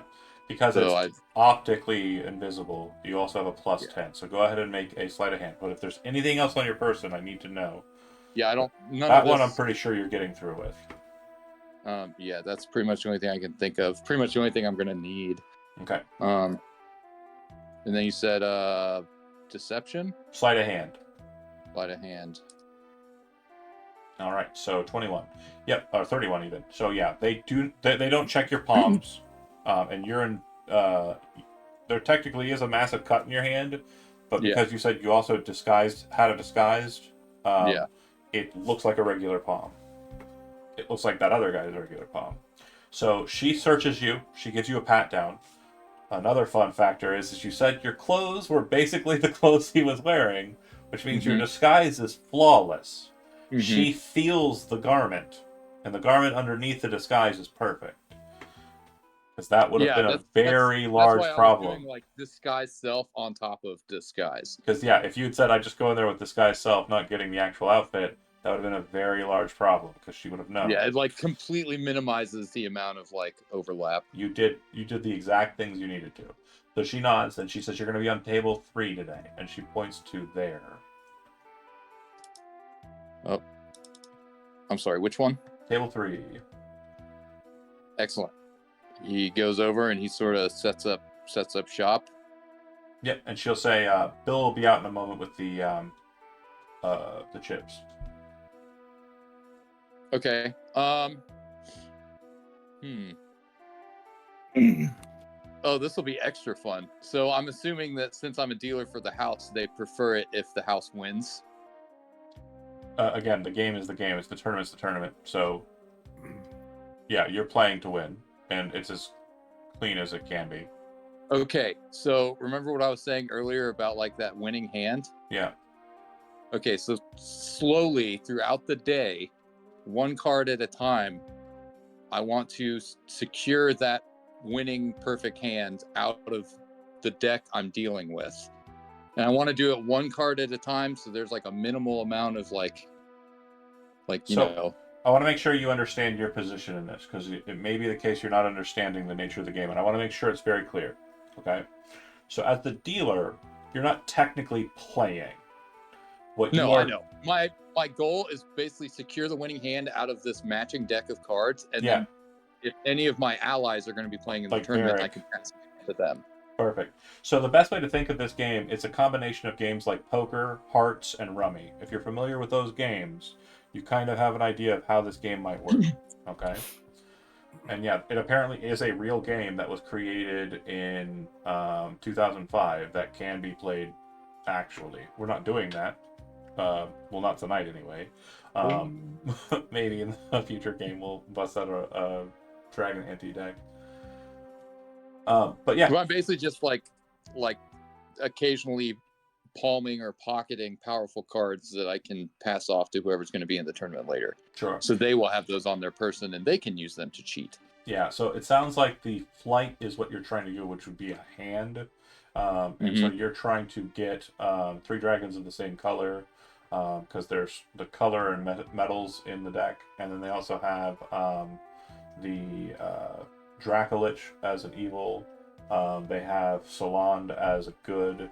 And then they have the World Torn, or the Tiamat mentality.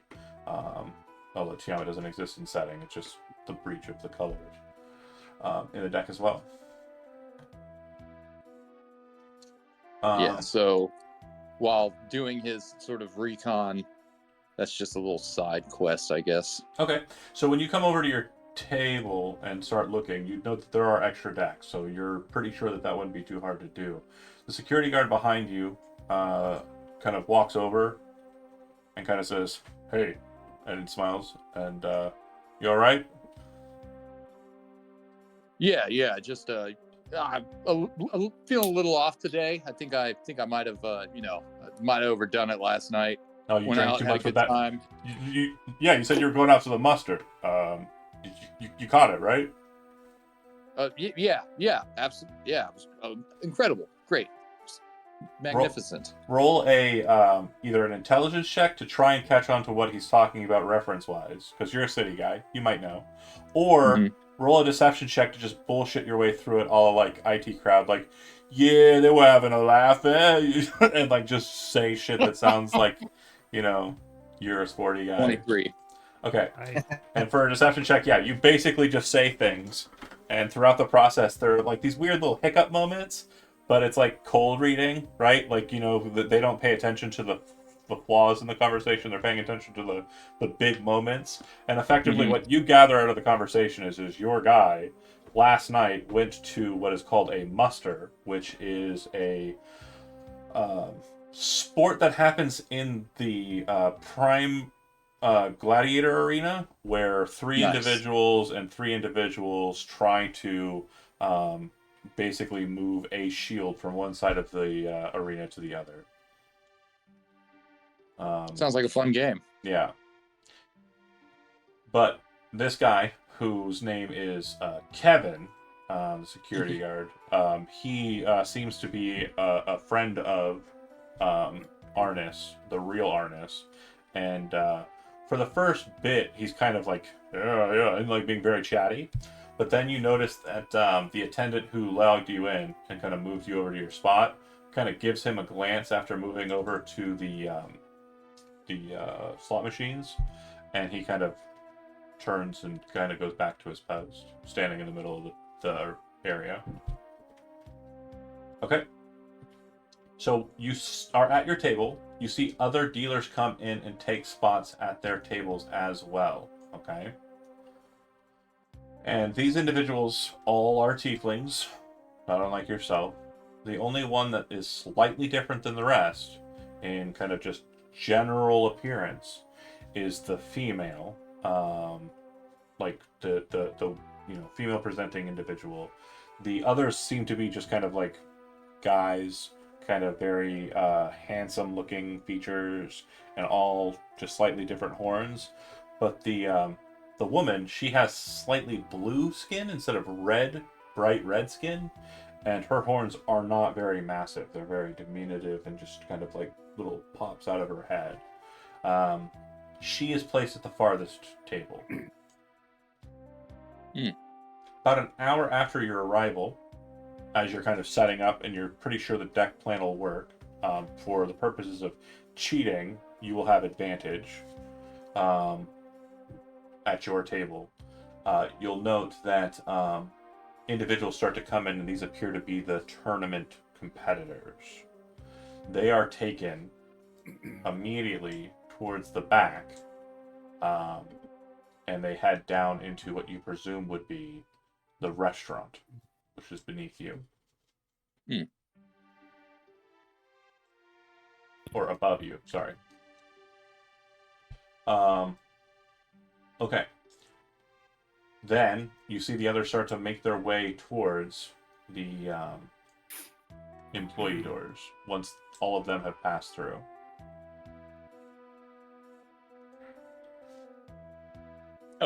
We know those like lead back to the security offices and then the vault.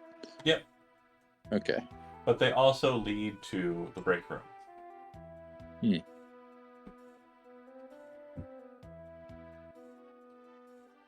Do you go back to the break room to check it out?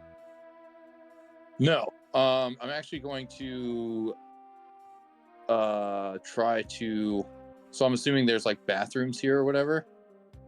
I would presume that they would be. That's very interesting. Yeah, there are no technical bathrooms on site. I am going to say that they will be a subset of the break room. Okay. The public-facing ones would be. I don't know. I genuinely don't. I don't know. That's a great question, though. But yeah, there aren't technically ones on here. Okay, I would like to. So you said that there's like multiple decks at my table. Yeah. I'd like to take one, a complete one. Yeah. So. And I'd like to take it to sort of discreetly, I guess, pocket it and then take it to the bathroom with me. Okay. And so what you'll notice is each of them has a wax seal on it, and the expectation is that the deck at the beginning of a round of the tournament will be fresh. Does that make sense? Mm-hmm. Oh no, this not one of the tournament decks. One of like the normal playing. Yeah.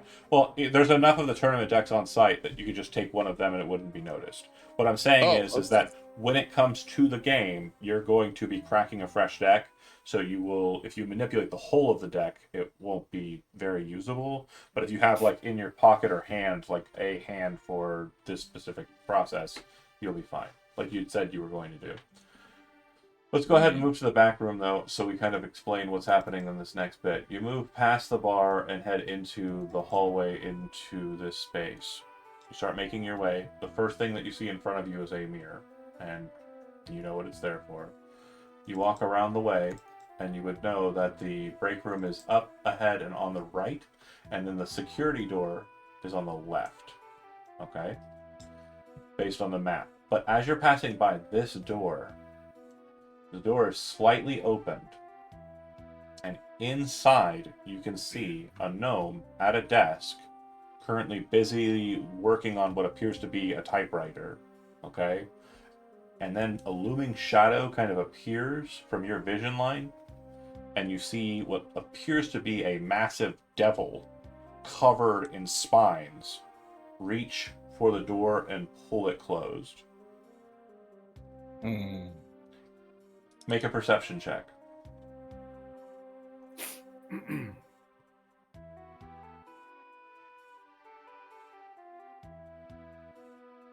on now. I clicked the thing. Yeah, just give it a second. 20. 20? Nice. So you see that there are two of them in there. Two of these spined devils. And I will give you a picture to show you what they look like. They're about person-sized, winged, covered with barbs. All right, and that's the head security office? No, that looks like it's just Quentin's office. The security office appears to be on the left side. I got you. And then on the right side is the break room, which if you enter into, you'll see is currently occupied by some other employees. And since you took some time coming out this way, you would note is also occupied by the other dealers. You take your time to go into the bathroom, which again is not shown on the map. We're just assuming it exists. And then you use the privacy of that space to kind of shift the deck. Yeah, what I'm going to do is I'm actually going to crack open this brand new deck, and I'm going to go through and I'm going to sort of like make some very small but very like deliberate looking. I'm going to go through the deck and mark a bunch of cards. Yeah. And so you manage to pull the cards that are of importance, the ones that can kind of turn the tide of the game. So right. I'm going to do that. I'm going to do that Okay. do that like magic hand scheme with a different deck. This one I'm going to use as a prop to kind of raise a stink with the security. As I want to basically be like, hey, I opened this brand new deck and it looks like a bunch of the cards are marked. Oh, got you. So I'm not going to bring that to security's attention yet. I Wait think until the basically actual what I'm going to first do round. is I'm going to use this as my in to get back there. And then once I get back there, I can maybe like drop Johnny on the floor or something like that and say, you know, go do your thing, see if you can find a way into that vault. Who's Johnny? Wrong lizard boy. Or yeah, sorry, yeah, Mr. Copper. Yeah. So Shout out basically, to I'm gonna Johnny. use That's funny. this deck of marked cards is like, hey, like a legitimate reason to go. So see you security. actually marked the card that would have been important. So the dragon gods, the undead dragon, the mortals, the thief, and the druid. Oh, I got you. Cool. Yeah, so it's like I'm gonna hang on to that as maybe like, hey, I think somebody's trying to cheat. It's just not me. And then after I'm done at the bathroom, I'm gonna keep that deck of cards on me. Okay. And return to my table and keep doing what I'm doing. Okay. I'll go ahead and move you back to that position. If you drop a 2 on the floor in the bathroom, what do you do? What did you do? You dropped a deuce So in the bathroom. for Moro, Copper, Valentine, Krungar, Varric is presumed to have already made his way there. And you would have seen Varric Kirnell when the tournament players would have made their way up to the downstairs for the restaurant. Okay? So you know he's on site. I'm sorry, you said Varric? Varric. Yep. He's just a dorky looking guy at a card game tournament. Like, and all the guys around him are very similar, right? That's the mental image that I kind of want to give you. Some of them are dragonborn, some of them are elves. They're all just a bunch of. Well, now that I know, so he's on the scene and he's going to be in the tournament. Yes. Okay, so now I will go about. Well, actually, sorry. The tournament you said is the following day. No, it's both days. Oh, it's both days. Okay, cool. So Yeah, now I'm gonna. There were a lot of people. It wasn't. Right. Yeah. So now I'm going to actually start picking out that winning hand so I can pass it off to Varric. Okay. So you would see that the employees kind of come out and kind of take their positions, right? And are kind of getting set up. And what you'll notice is that one specific individual, the attendant that kind of checked you in, walks around to each table and places a small little metal placard at each single chair. So that the entirety of the Dragon Ante tables, and that would be the 5 tables that you see there, is currently listed as occupied. And then they also go over to this side of the room and do similar for the 2 tables on the northern side here. It seems that these have been noted as the people who have buy rounds, because they do not have the tables to play the entirety of the tournament in rounds that you would normally expect. So basically the first round is going to be held in 2 parts. You're going to have the first wave, then you're going to have a shifting of tables, and then the people who weren't allowed to play then play. Does that make sense? Mm-hmm. Also, during that time, guests will be allowed to watch and participate in other gambling activities, like the slot machines, or the these tables here. Craps tables. Yeah. But they can't participate in the anteing. So, with that being said, the next side of it, Moro, you and crew arrive at the specific dock that Ropes told you to meet him at. When you get there, you see that he has a mechanized boat. Basically, it looks like he's taken the engine out of an auto carriage and put it on the back of the craft. And he has dual propellers in the water to kind of push his kind of skiff of a boat across the water. And he says, all right. He holds his hand out. Based on our discussion, you said you were going to pay 100 up front. Do you pay the cash now? Or are you going to try and put him on? Well, I'm wondering if I can maybe give him 50 and say the other 50 when you take me back. Make an insight check. Inside. All right. Hey, do you have a map up or something? Because I'm not seeing anything. It's I do, but it's not for you. Blank. Oh, okay. So it's totally blank. All right. So Oh, I'm doing insight. That's what I'm doing. Hang on. Before you get to the point where you're going to start trying to negotiate, because the negotiation was kind of put out the way you said it, and that's what we're expecting here. 12. You don't think you can talk him into it. You think if the deal's the deal as you described it, it needs to be the 100 gold pieces up front for the 2 days. You do not think it's going to be a situation where you're going to be able to negotiate with him at this late in the game. I'll just pay it to him. Okay. Then. You see him smile, and again, he gives like a cant, which basically means honor among thieves, meaning he's not going to screw you on the deal. And the boat rides out to the casino. You arrive, and I'll go ahead and just start dropping you mofos on the board. Drop the mofos. Oh God, why does this happen?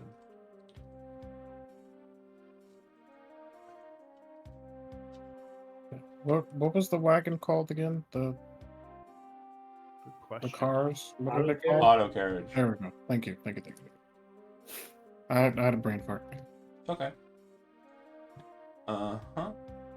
So this boat has It's fast. an engine from an auto carriage on it. Yeah. That's fucking beautiful. That And Mercury instead of one. spinning 2 tires, it spins 2 propellers that are in the water. Nice. I like that. I like I that. do want to make sure you understand what you've paid for, right? When he said Yeah. 100 gold, I was like, 100 gold? make For 2 days worth of work? I gotta find the best. Oh, is this your boat? This is the boat I bought specifically for this mission. Yeah, you gave me 100 gold. I had You to said give me guess. 100 gold. I bought this for 20. How you doing?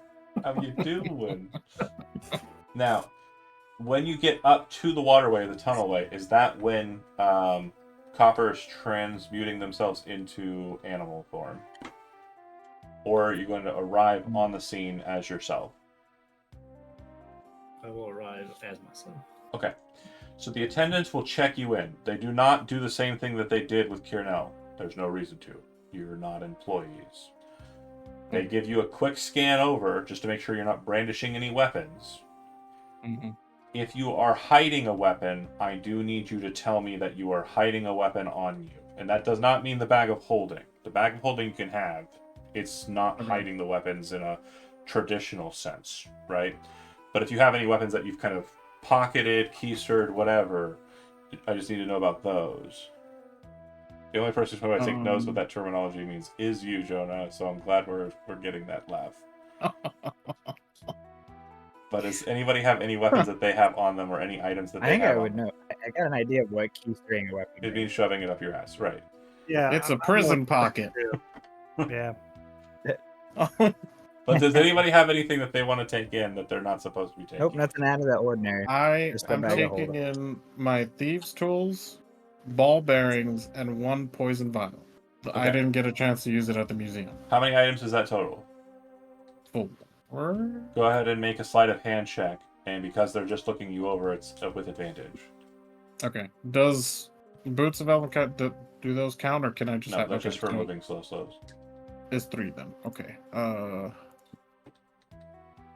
Yeah, magic items don't matter. Like the Okay. bag of holding's fine, unless it's a weapon. Gotcha. Let me know when You said disadvantage or advantage with a sleight of hand. advantage? Oh, okay. Yeah, because they're just doing a visual scan. They're not doing a. Gotcha. All right. Let me. They're not patting you down like they did with Kiernell. Can I roll something? I can add something to it. You don't need to. No, You just that's after roll the roll. with advantage. Okay, so 13. Okay, so that's right on the nose because you said you had 3 items. Okay. Okay. Perfect. I can also. Oh, you said it was good. Okay, never mind. Yeah, you're solid. So they let you pass and they let you in, and they say you're not in the tournament. You're more than welcome to watch as the proceedings begin. If you wish to gamble on your own, which I'm assuming is the case, feel free to use the slot machines, these craps tables, etc. There are some means of playing Dragon Ante at this point, but it will most likely be the case that this will be a game that you're not allowed to play for the day. I apologize, but please enjoy the show. What did the show involve? Oh, they're playing Dragon Ante. That's a tournament.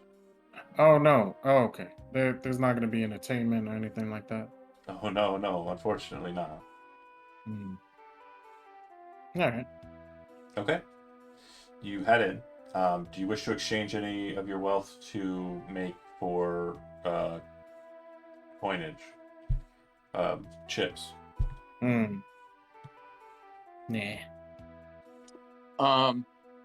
So as Kiernell identifies the individuals of his party Yeah. coming in, he'll, as long as they, basically he has to get within 30 feet of them to make the connection. But then from there, he talk to them back and forth for 4 minutes. Okay. So that'll be something Do you'll we- want to raise up when you know you need to.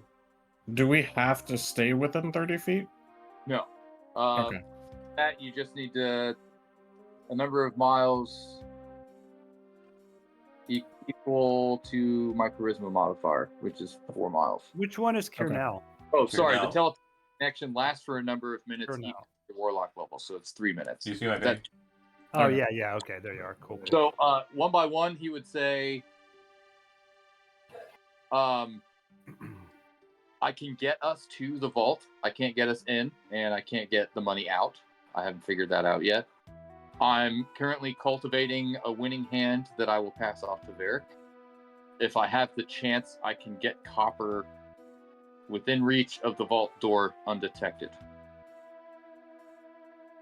And I basically just pass that information on to everybody as they come in one by one. Okay. Can we respond to the telepathic communication? You can't. Damn. At this Oh. point, you will see the door that you came through, Kiernell, open, and out come 2 security guards. I'm sorry. One other thing I would like to add to the message I hand off is, oh, by the way, they have 2 spine devils in the back.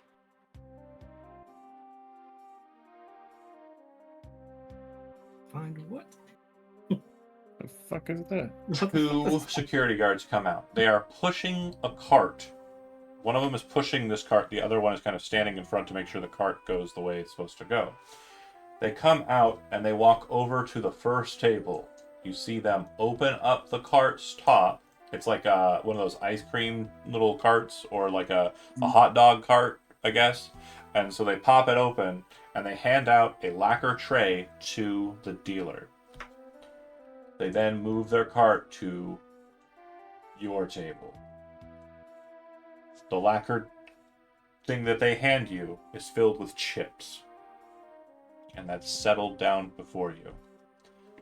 And they keep doing this until each of these tables has their chips bestowed to them.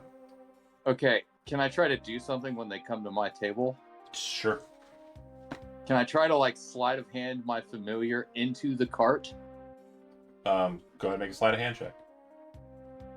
Is I'm it going to the- say this is going to be done with disadvantage, because they are very much looking at the cart. Okay.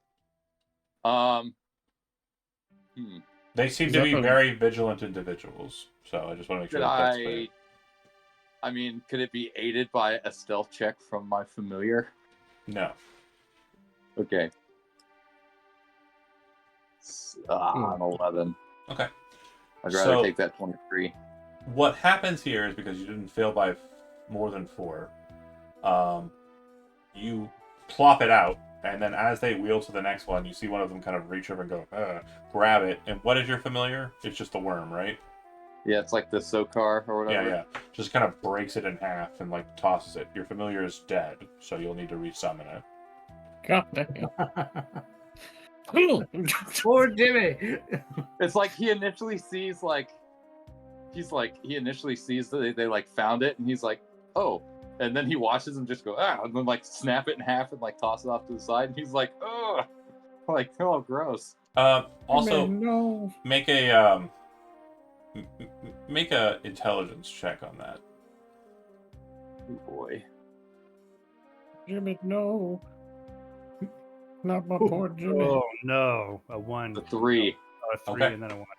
You're pretty sure that they didn't connect the dots, but you really aren't connecting dots yourself either.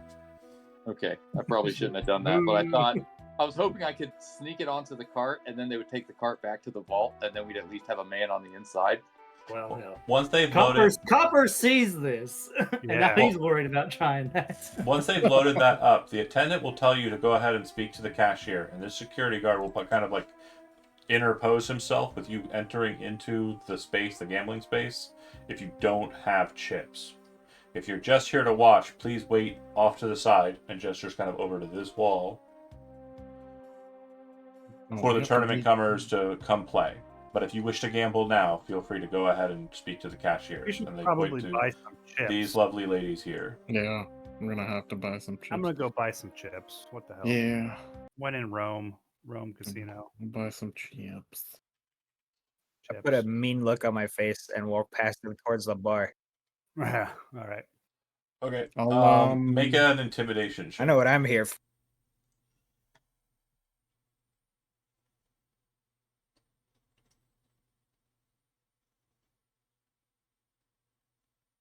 He's here to get fucked up.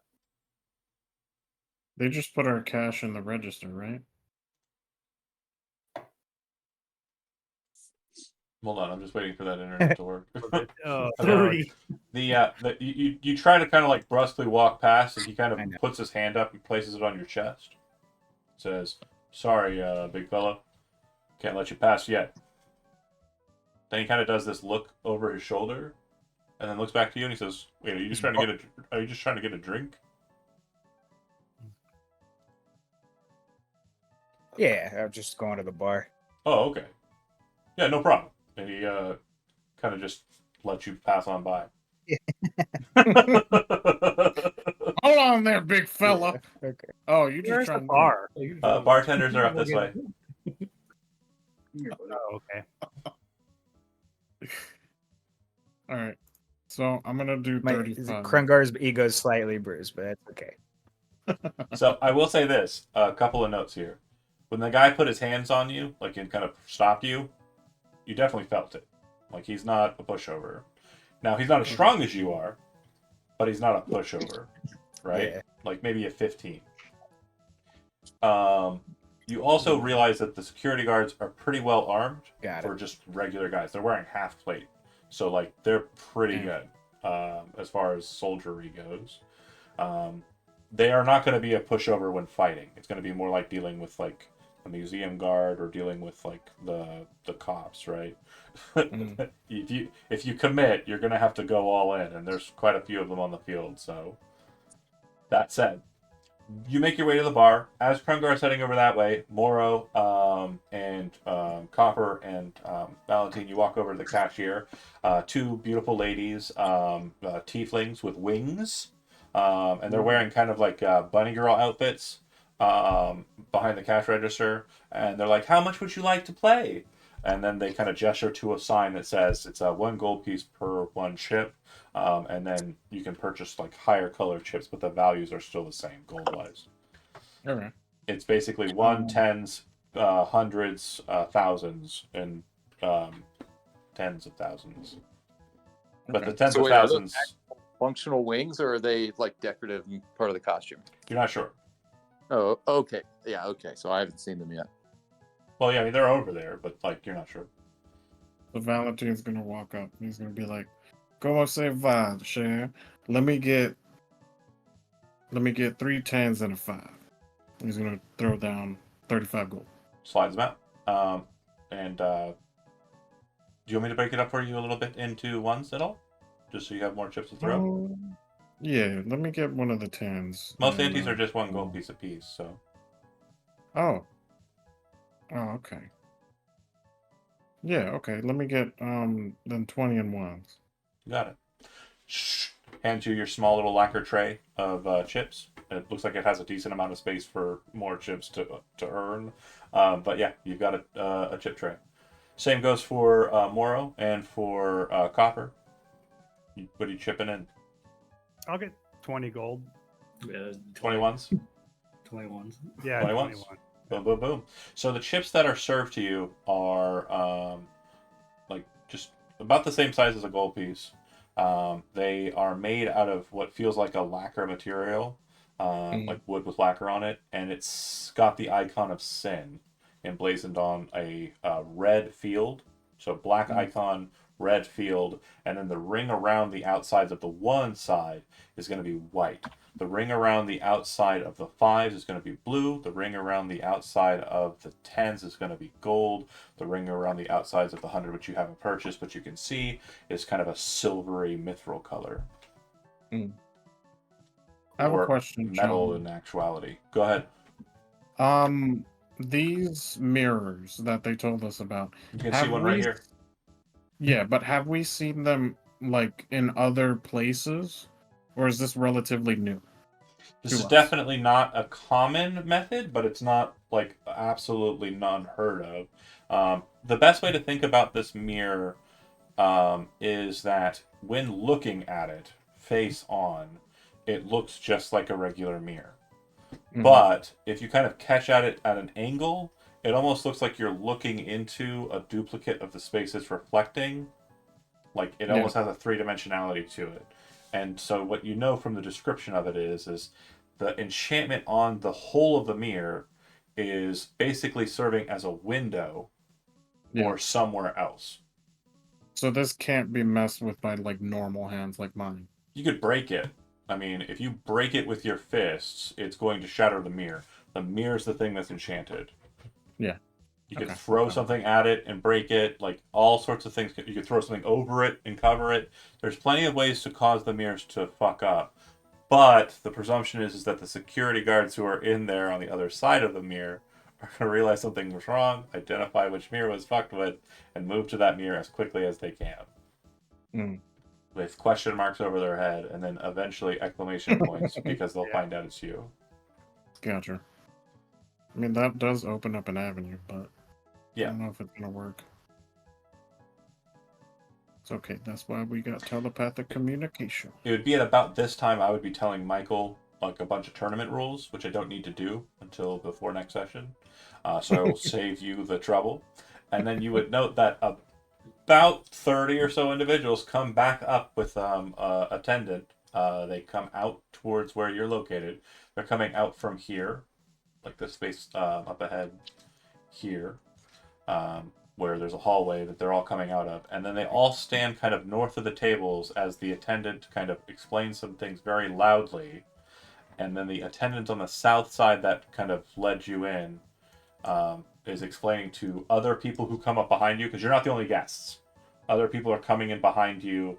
There were some people who came in before you. So just imagine there's like a good couple dozen people who are not tournament goers besides you, and then assume that there's about 30 tournament goers. Tournament goers are being told what's going to happen next, and my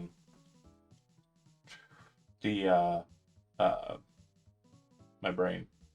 The non-tournament goers are moving to the slots, to the craps, to the bar like Krungar, and etc. And people are just kind of filling in, taking their spots.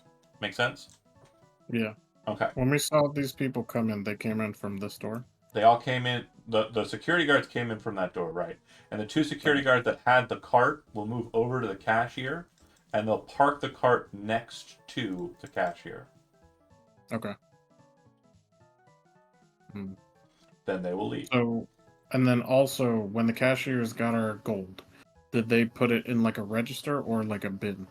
They dropped it into what looked like a very large porcelain figure of like a demonic pig. Nice. I respect it. Okay. Piggy bank. And when I say big, I don't mean like massive. I just mean like it's like football size, or it's more like twice as wide as or twice as wide as a basketball. Okay. Gotcha. All right. That's some big. That's so big. Oh shit. I'm gonna look for a way in. All right, I want to go up and start going around the slot machines. Okay. You want to try your hand at it? Not yet. I only got 20 gold to spend. It's one gold piece to throw. Yeah, all right. I'll do it. I'll do one. Great. What the heck? So I want you to roll 3 d10s. 3 d10s. All right. Mm-hmm. I love rolling the d10s. All right, where are all my d? Oh, wait a minute. You gotta go to this little dice looking thing, right? Yeah. Okay. All right. There we go. So you spin, and you get nothing. I'm not you surprised. you lose your bet. Slot. You don't win a lot at The slots. slots spin, and you see like a big red 7, a weird looking like dwarf face, and then you would also see a goblin hand. All Are right. we? That's why I don't gamble. Because I don't know what's going on. Because you don't Cop- lose. No, I Copper mean, you never lose seen all the casinos. time. He's like, what is this? What is? How do you? Well, you watch as Moro kind of like walks over, steps up on the high step for small folk, and kind of slide his gold coin into the thing, and then grab a hold of this golden lever because of the theming, which has like a demon face at like the head of it. Pulls that down, and you hear a clunk, and then and then bing, bing, bing, and it's like a red 7, a dwarf face, and a goblin hand. and then Is that on good? sound like a it's like sound. Take it. Wow. I'm gonna walk up to the security guard. I'm gonna ask him, are we allowed to go upstairs or to the restaurant get some food? Of course. He gestures towards here. Yeah, I just want to check it out. I want to see what it's about. Okay. Good idea. Let me go right there. You make your way up or down, whichever it is. I don't remember. And it's up. Okay. And you kind of it has to be up. Has to be up. Because there's nothing down. You're on water level. Yeah. Baby cat. All right. So I'm gonna go over here. Oh, this is nice. Yeah. So there are tables immediately upon kind of entering into the space because there's no one here right now. You see kind of a tiefling with very kind of imagine Sanji from One Piece, but with black hair, red skin, and kind of cute little horns. Like what's her name, or what's his name? Chopper. No. Oh my god, what's his name? The guy with the horns. Chopper. No. Anyways, this individual comes out. It's kind of like blowing smoke and kind of waving it, and then kind of walks over and says, "Oh, hello. You are here a bit early. We are technically Yamato. Yes, thank you." Oh, okay. And walks up to you and says, "You are a bit early. Take your seat wherever you want. I do not care." He's just gonna sort of sit over here. Actually, before he sits, he's gonna ask. So what do y'all got available? Oh, well, of course I will get you a menu, but don't know yet. Pick a seat, eh? Oh, okay, Thank you. right there. And he goes, "Okay, well now, to answer your question," snaps his finger as he kind of pulls the towel off of his arm, and when he does so, his other hand seems to be holding the menu, which he sets out in front of you. Ooh, that's fancy. Okay. What they got? You look through it, and the prices are kind of outrageous on most of the items that are kind of present here. The cheapest item you no. see is 10 gold pieces, or no, sorry, 5 gold pieces, which for Okay. food is very pricey. But yeah, it looks like a very strange allotment of different foods. Trying to think of some items here. Hold on. Going to my notes. It's always a good choice when I go to my notes to figure out what's on the menu. Item. Let's see. Food. So Argenti steak is one Okay. option. Blafa soup. Blalatha soup, I mean. Blalatha soup, according to the description, is a very lovely velvety soup, thick and hearty, made with fresh local materials. Nice. Dwarvish root, celery, bacon, potatoes, allspice. Then you would see that there's chimera kebabs, dark mental rinds, and tenebrio skillet. I'm just gonna try my luck here, and I'm gonna ask him. You got anything off the menu? Well, right now the chef is currently sitting on some tide mealers from yesterday. There is some dwarven mustard. We could probably do up some smoked sausage and kraut with that dwarven mustard if you're interested. Based on your accent, I think maybe Portugal Chialoma would be good. And Yeah, I could try that. Portugal Chialama, just so you are aware, is a fancy word for a kind of it's not quite a stew, but it's not quite a quiche either. Gotcha. Okay. I'll try some of that. The dwarven It's a quiche. sausage Yeah, it's and Stew the and a quiche. the perloma. I'll try that. okay. Yeah, I'll post a picture of it so you have an idea of what that's gonna look like. So he goes into here, right? This door right here. That door right there, yeah. All right. Can I, like, when he enters, can I get Well, you'll like a sneak peek in there? Yeah, you should be able to. And there's also a window here, though it's not showing. But Oh. it looks like the serving window is kind of present there. Inside, it looks like it's just a larder and kitchen setup. And there's 3 other individuals who are present inside of the space. Looks like there are 2 servers, him included, 1 host, and then 2 cooks. Okay. Total of 5 individuals. Gotcha. That math doesn't check out. There's a total of 5 individuals. I've always been bad at math. That's always been the It's case. okay. It's okay. It's okay. It's okay, John.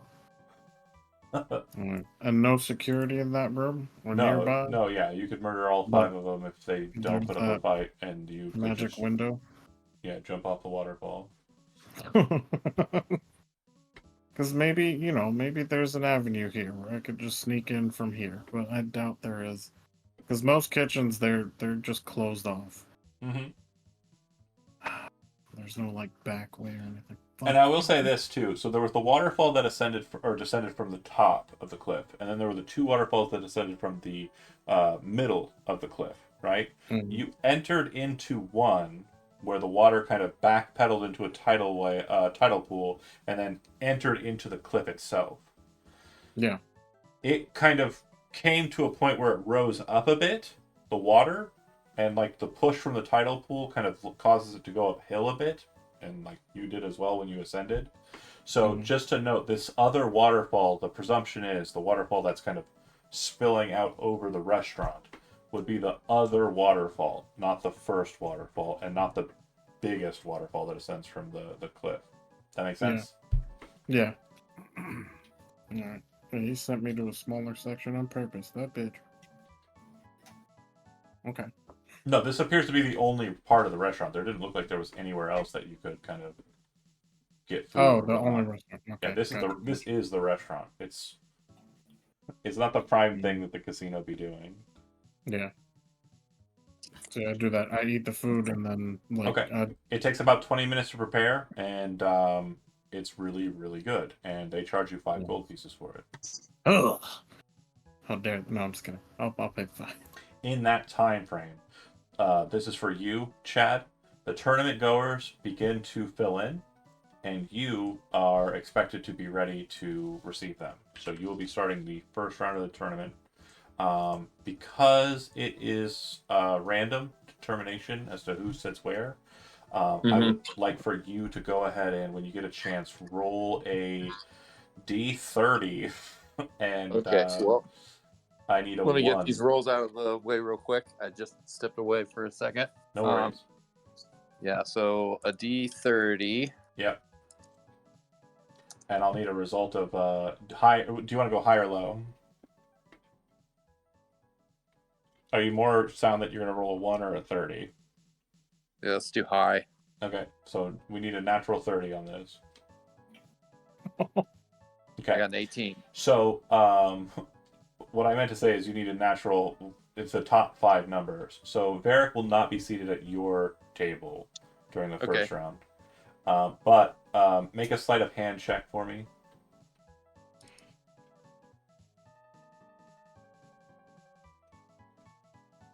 Okay, 16 So sufficient. 16. You're able to pass off the winning hand to Varric, and then we'll discuss with Michael when we kind of move through his beats whether or not he utilizes it or not.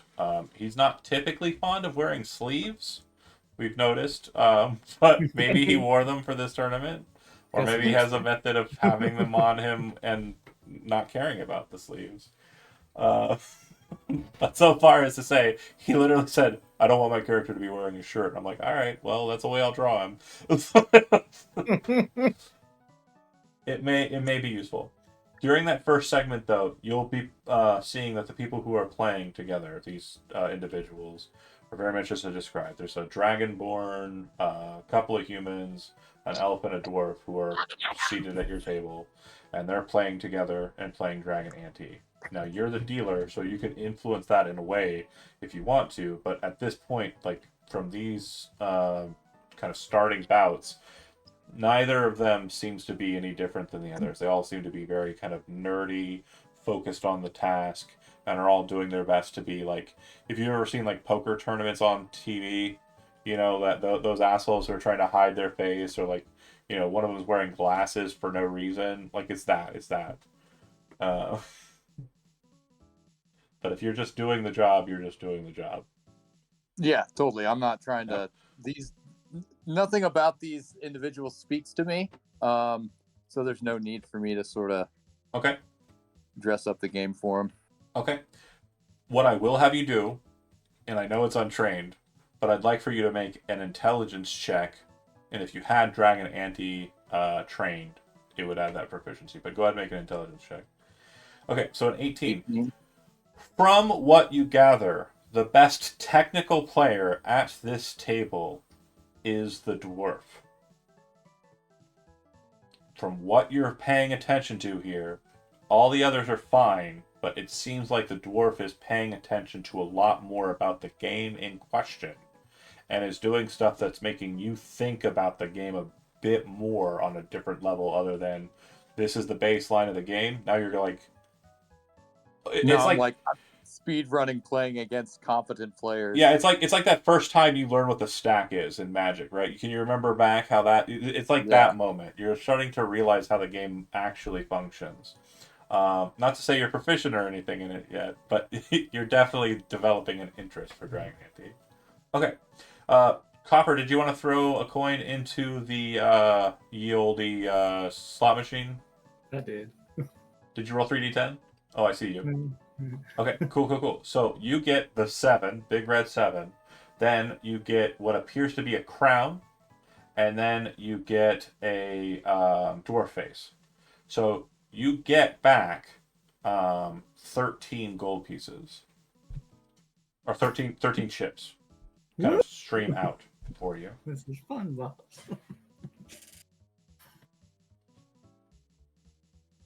Okay. Do it again.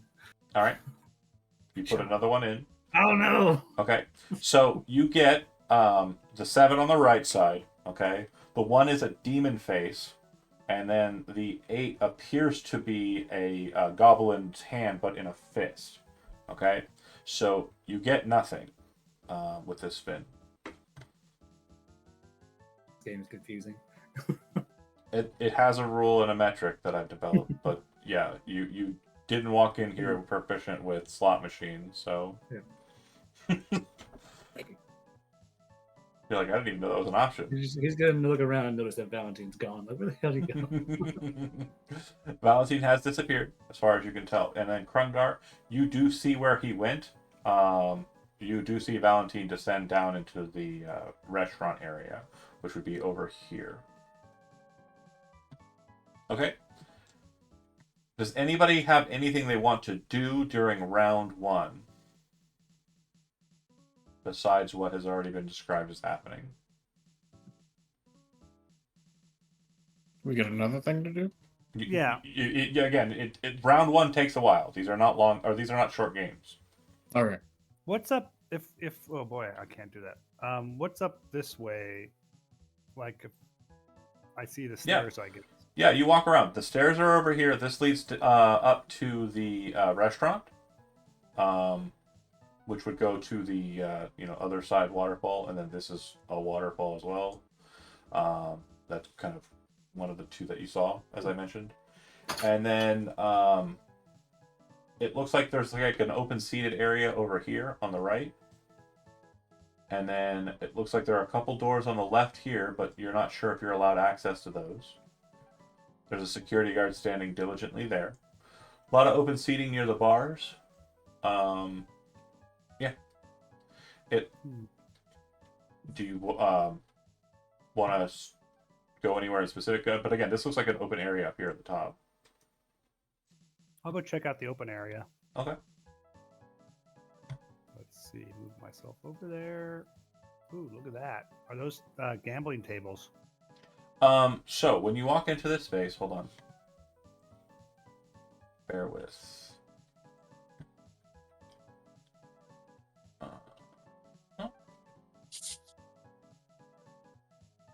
You would see that there are individuals who are playing the game themselves. It looks like they are playing Dragon Ante here. Not Dragon Ante, sorry. It looks like they're playing card games here. But these individuals are actually the tournament guys. I should have moved them down here.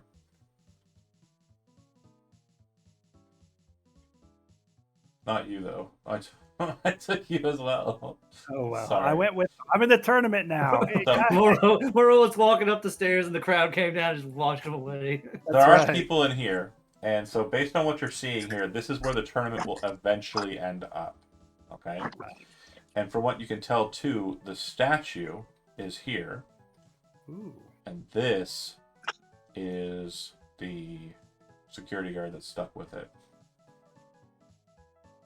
Interesting. So I think what I would want to do at this point is walk back and try to get close enough to people to kind of Yeah. I guess I can't just talk to like Colonel, right? Colonel has to talk to me, right? So like I Here can't now. No, I mean by like he can use telepathy. No, I mean like you're saying his name wrong. That's all. Yeah, whatever. Yes, I can. I can definitely use telepathy. But You when just need to make like a little signal, and then I'll look at you, and I'll open the connection. All right, that's what I want to do. Go give him a signal, and because I don't know if he knows that's where the statue is yet. Sure. Maybe he did, maybe he didn't. But I'd like to let him know and let everybody else know too. So that's my plan, and then I'll just hang out for a while. So he's down here right now, right? He's down here. Yeah, I'm down on the floor, currently dealing for a game. I can't exactly walk away right now. Right. I'll walk by and there's something I might try to do. Like, I guess whenever Copper wants to try and see if he can sneak into the vault, let me know, and I'll initiate my plan to get back there. I will tell you, like, telepathically, I'll tell you, well, Copper just got lucky and won in a slot machine, so maybe now's a good time. So people are watching, and it looks like there are individuals who are kind of like annoyed that the tables are being taken up, from what you can tell. And you would see that a gnome comes out with two security guards, the same two security guards that came out with the cart, by the way. And he looks around, kind of like nodding his head. During this time, Kieranel, the person who I mentioned at your table, the dwarf, who will be this token here for now, you would note that with your roll from before, like I said, he's technically the best player. It seems like he's doing a lot more work. And what you actually pick up on, being a bit of a charlatan yourself, is that he's actually counting the cards. As you're playing, he definitely seems to be doing that. He also kind of like is grumbling to himself in Dwarvish, which you're picking up as just kind of the root number. So it sounds like he's doing it in his head, but out loud a little bit. And then you'd also notice that he is deliberately slow at playing his cards. It's even getting to the point where it's annoying to you, but it's definitely flustering the rest of this table. He will comment on that. Okay. He'll be like, "You all right there, old man? Moving a little slow." I'm paying. There's no time limit. True, So, but it is my duty to ensure that. And he gestures to the other player. Says everyone is having a good time. fair enough. Fair enough. Okay, fine. Plays his cards a little faster, but still annoyingly slow. He kind of cranks it up to like that next gear, right? But like for him, it's a very slow gear from what you can tell. The gnome walks around looking at everybody, like just paying attention to everybody, kind of very focused and very intent. He would try to get. Is the gnome like the sort of monitor? The gnome's the boss. It's Quentin. Right. He would kind of. Kurnell would make like a small gesture to try and get his attention, and then indicate the dwarf as just sort of like a, hey, maybe keep your eye on this guy. Okay. You see him kind of go, And when you draw attention to yourself, you see him kind of look at you for a second, go, and then kind of just move back to business as usual. He does kind of keep an eye on him and stays focused. But you don't think that he's going to intercede or anything. After a fashion, they just kind of break away. But it does look like he seems to notice something, but he can't really finger it. You're pretty sure he picked up on what you were picking up on, but you can't really call that out. Yeah. If he had someone else who was helping him, it would be a problem, but that doesn't seem to be the case. Okay. Last call for Moro, Krungar, Copper, and Valentine. Anything that you want to do? Are you coming back up, Valentine? Yeah, I'm gonna come back up. Okay. Copper's gonna ask this guard right here what's behind this door. I moved your token, and then you moved your token. Yeah, my bad. You're gonna ask Alright. what? I'm Copper? gonna ask this guard what's behind this door right here. Hey, looking Okay. for the restroom. So yeah, as far as restrooms go, the presumption is they exist, and they are not anywhere that's going to be beneficial for you to utilize. So because they have not been drawn onto the map, yeah, you just shit and piss right in the water. Right off the, you just go over the waterfall and you just let it loose. The way of my people. Right. Fair. Look out below. All right. So right now I see Copper and Krungar, right? Mm-hmm. And here now. Yeah. Oh, you and see him, you Moro can see him. down there too. Okay.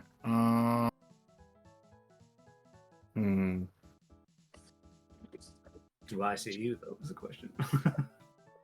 I mean, you should. He's big as fuck. Ah, shit. I don't know who to open communications with. Well, don't you worry about Kurnell, because he can open communications with you just by looking at you. Okay. Yeah. Okay. So I'm gonna open up my telepathic mind with Copper and I guess Moro. And I'm just gonna be like, all right, y'all, I'm in your head now. Okay. What happened? I saw where they're keeping the statue. It's up north, near the waterfall. It's a room where the tournament's going to be held, I'm assuming. You went in the room, or I You just just- looked at it. You could walk up there and look at it, which probably isn't a bad idea if you're going to be Oh, involved sorry. and get.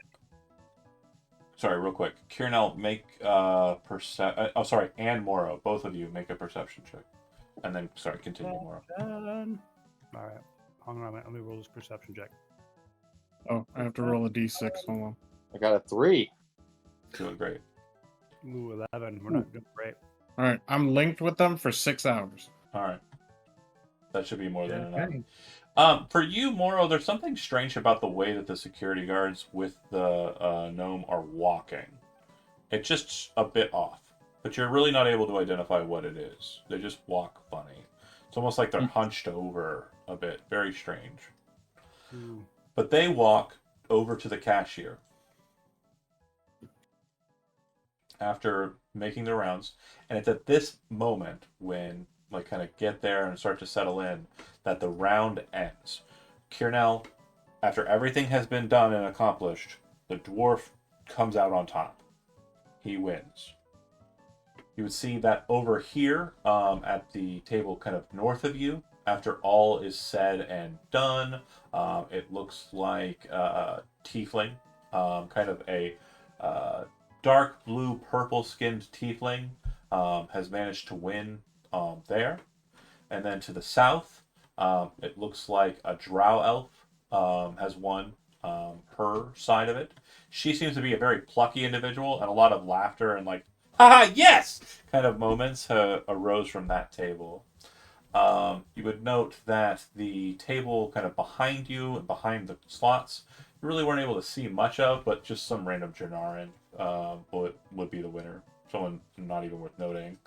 And then, in a very loud and very tense ending, a individual who appears to be a tiefling as well, that's smoking just foul-smelling cigars the entire time, and is now currently like in a bit of a brawl with a halfling, um, who has just been kind of complaining the entire time, like you keep hearing it over your shoulder, and it was absolutely maddening.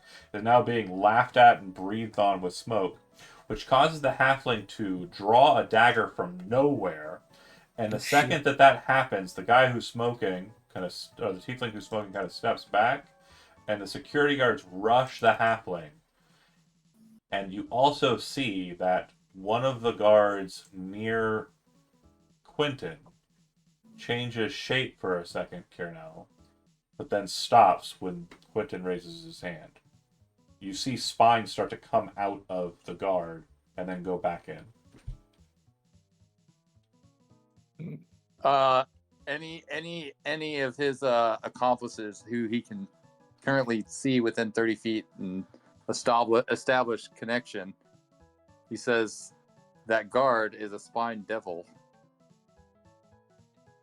The guard very quickly dispatches the halfling.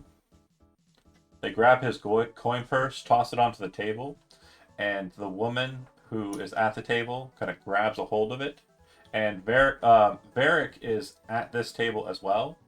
And you would see that the two of them, the tiefling and Varric, kind of get up and are laughing and talking together. You're pretty sure that the tiefling won.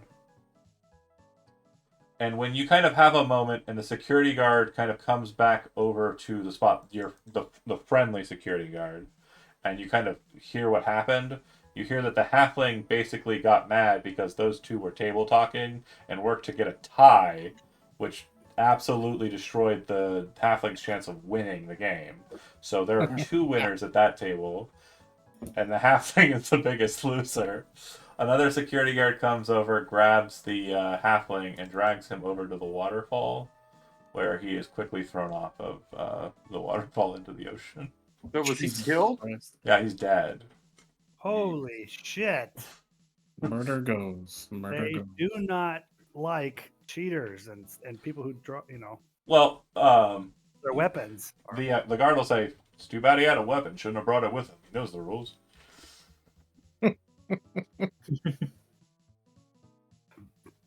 So, Kieran told this to Moro? That the Or dude whoever I could see. Yeah, Moro was close enough. He told all of us earlier that they were spine devils. Yeah. Yeah, but we But don't now know he's mentioning that the which security one. guards that are with the gnome are spine Yeah. devils. So, Yeah. as that's going on, Kiernan, you're very kind of focused on the table situation. And you're also kind of focused on that kind of thing that happened there. So you do see that the two security guards are taking on the cart that they brought out, and they're starting to wheel it. And walking alongside it is Quentin. And they are moving in a fashion that would basically mean that the cart is kind of moving with them, and Quentin is walking on the outside of the cart, so that if you wanted to address the cart in any way, you'd have to get past Quentin. Does that make sense? There's nothing I need the cart for right now. It's up to Copper. It's up to Copper now. This is your opportunity. Your opportunity to get onto the cart and It's See an if you can get the opportunity. vault. How the fuck are we gonna change in the middle of the play? Cover me. Cover me. And just okay. Hold on for a second. While this is happening, Moro, do you tell me telepathically, or I don't know if you guys are connected, but I'm connected. Do you tell us that the Spine Devil is that guy or whatever? Yeah, I'm gonna Okay. tell you guys that. Also, like, if you do want to sneak somewhere, Copper, maybe you and I could just go off somewhere, and when nobody's looking, turn you invisible or something. Because then, even if you're small, invisible would be much better. Like what This hallway happened- seems the best spot. like what happened to that noodle wasn't good. Okay. That was So your current positioning You're in the house. was at the slot machines. You were kind of dilly-dallying there, and then you kind of moved with Moro. Copper, where do you want to go if you're attempting to wild shape? I met up with Valentine over here by the stairs. I Okay. assume going into this little hallway right here would be the best point. Okay, so then, Alright. oh, you were already there before. Okay, so then, Yeah, I was standing there. gotcha. So do me a favor, and I want you to roll an initiative roll. Oh lordy. Both of us, or just Just the one. okay? Are you rolling copper? I'm trying. Okay. That's pretty good. So you feel like you can turn into a creature and potentially intercept them before they enter into the back area. Now, you can do that, but I need you to make a stealth roll. And I need you to do so as the creature you turn into. So, which creature do you wish to turn into? Blizzard. Okay. And to be sure, you can turn into a tiny lizard, right? Like a...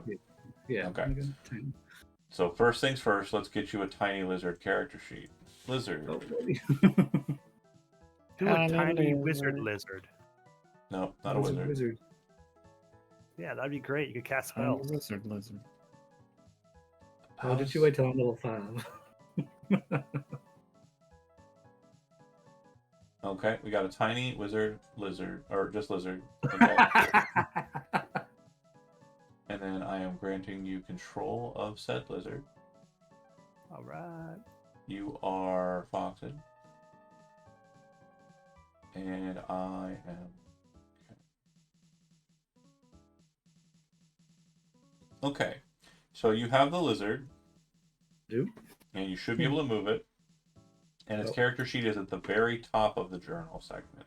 So go ahead and click open your lizard sheet and then roll a stealth check. Do you, Copper, have stealth trained? No, I don't think so. Okay. I have a question. Then you're just rolling straight stealth. And they're small. I'm going to give you advantage. So go ahead and make sure you click that as well. Question is what? So he transforms into a lizard. I'm next to him. Yep, and he's going to rush over that way. Can I rush for him? Like, can I pick him up, dash? That's not going to Like help. my... Oh, shit. 17. Okay. Oh, 7. Okay.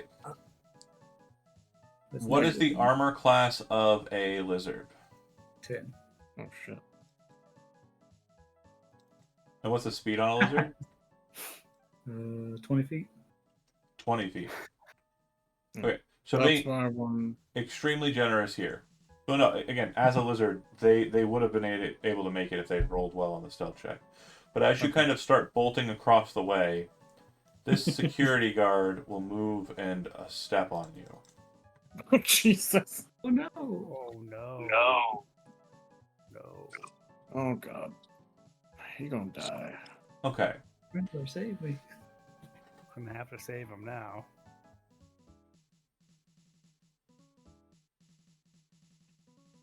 Such disregard for lizard life. That's fucked up. Oh, he ran know. right out in the middle. I would have run to the bar and gone along the edge.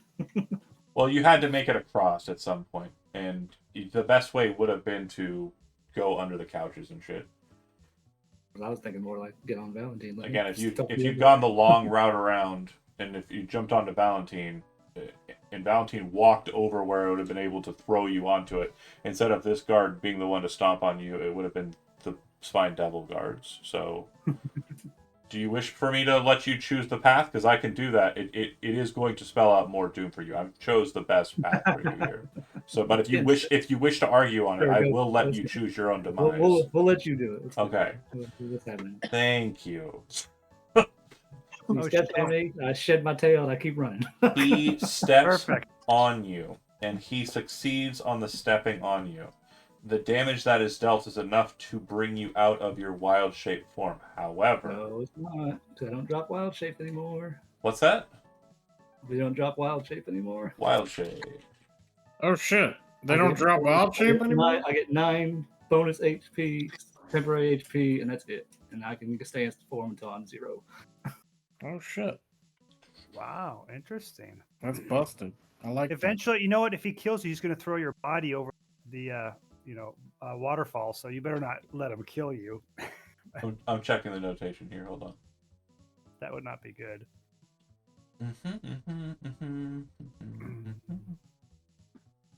When you assume a wild shape form, you gain a number of temporary hit points equal to your druid level. So the lizard's current hit point total is a temporary hit point total, which would be your druid level. Total? So I think it's 3. druid level time 3. Okay. Oh, remember 3. I remember. If it's different for Moon, because just based on the normal statistics, it's going to be equal to your I see. level times 1.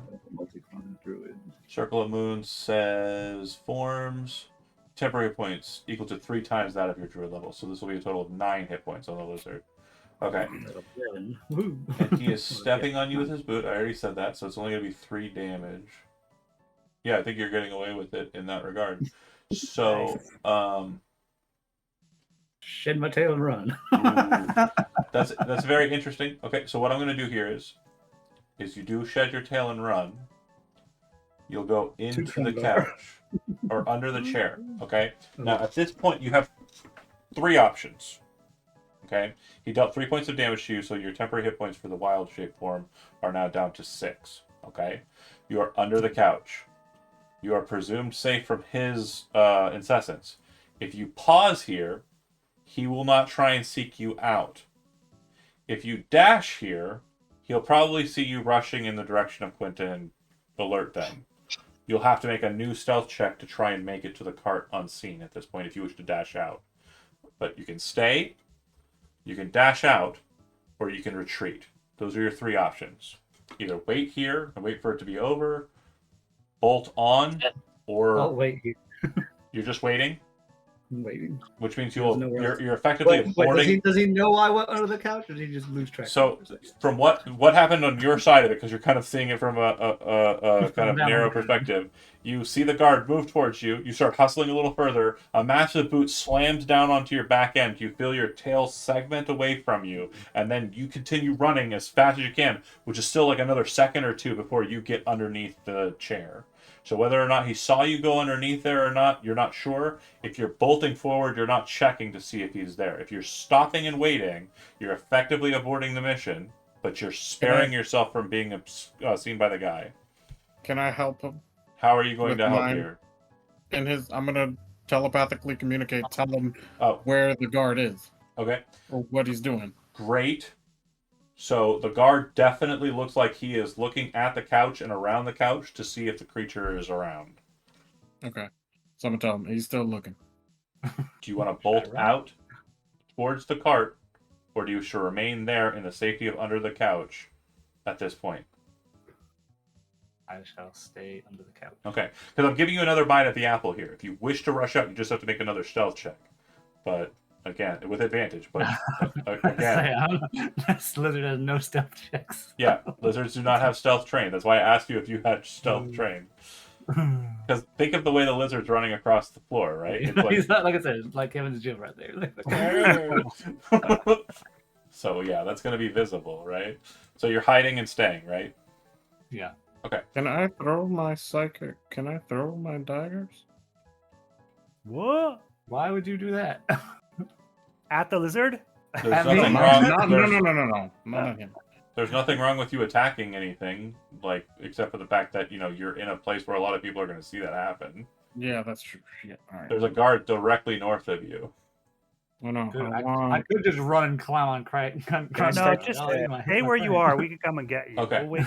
Is the So- guard Can gonna leave? I start? Go ahead, Krungar. Can I start to get loud with the bartender, like obnoxiously? Like, Uh, where's all the where's the good liquor at? What is this swill? I'm a Hold on. good paying customer. So what I'll have you do is make a perception check real quick for me. Oh yeah, we gotta get some good rolls today. No, no. Not the tail. Got the tail. 10 seconds later. Okay.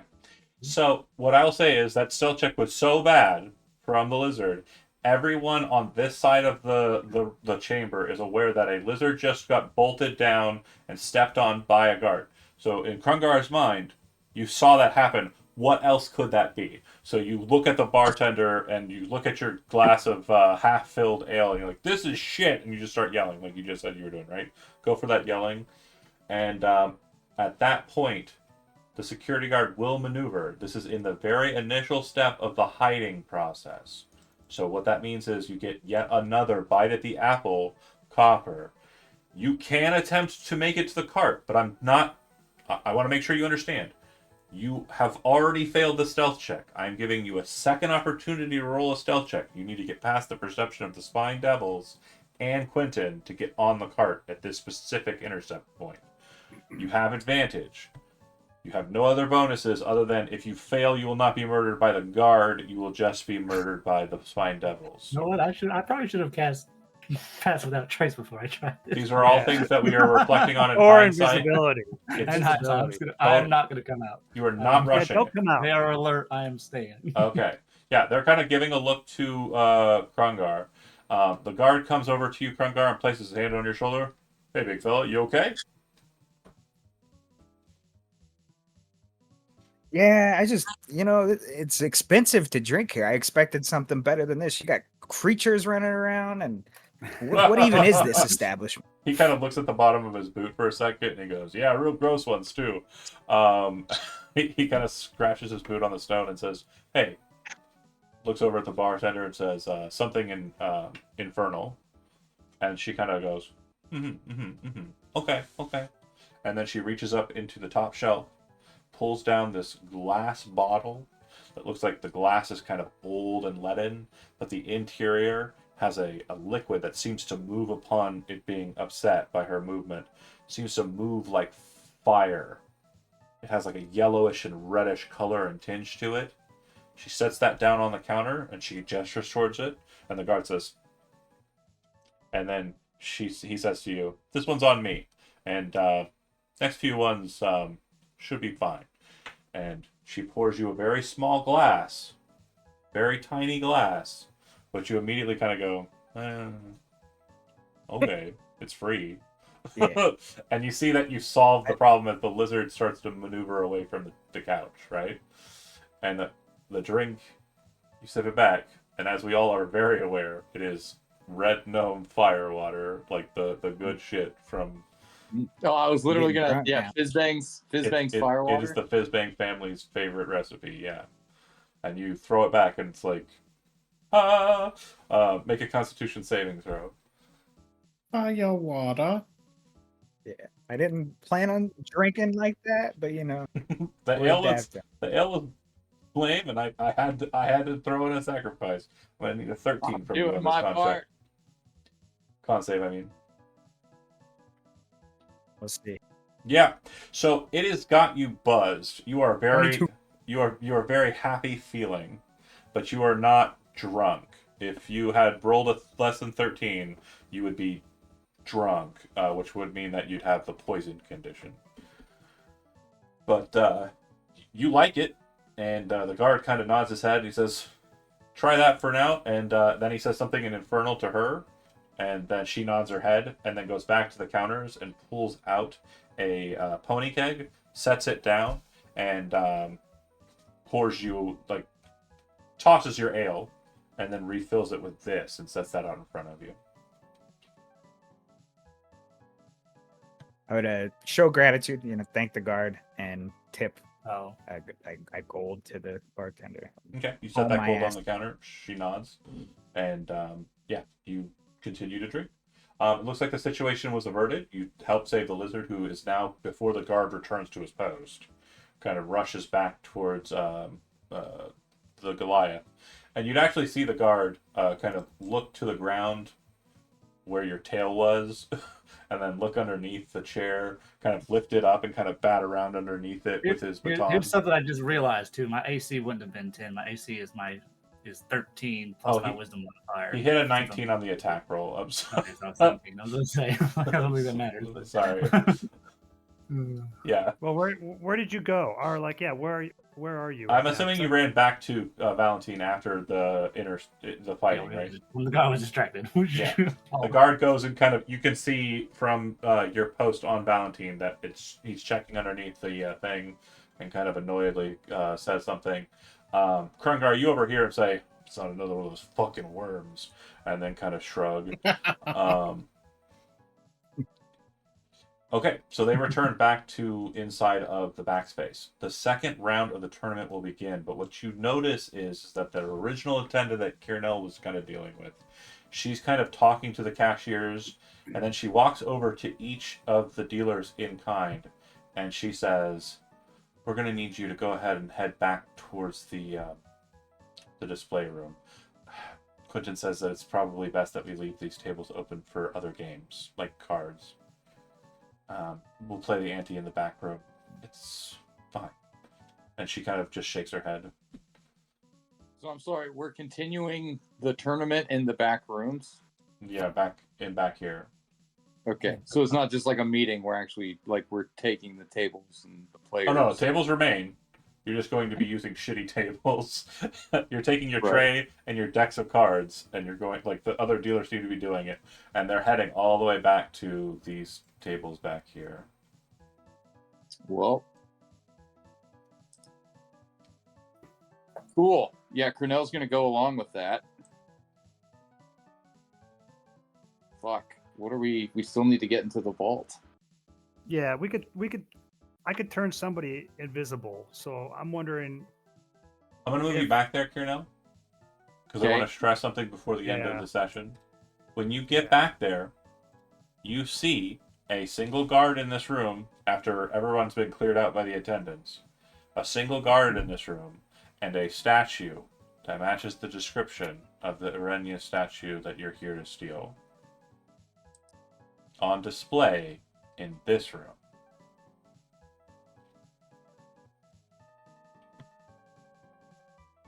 Okay. Was the one that was previously reported in a different room? You were told by the contact that it's in the vault, but she wasn't sure that was the case. You are now seeing that it has been put out on display for this tournament now in this room, and it had apparently already been done that way. I see. So now that I have a good look at it, can I tell if this one's a fake? So you kind of maneuver over to the guard. Yeah, I just under the pretense I just want to get a good look at it because I haven't seen this before. Sure. So you move over to the guard, and he kind of gives you a look, and then like a nod, maybe someone your character or your disguise is familiar with. Yeah. And kind of look at the statue, and he says something in Infernal to you. Do you speak Infernal or the Fiendish languages? That's a good question. I don't think so, but I know I do have quite a few. Where are my languages?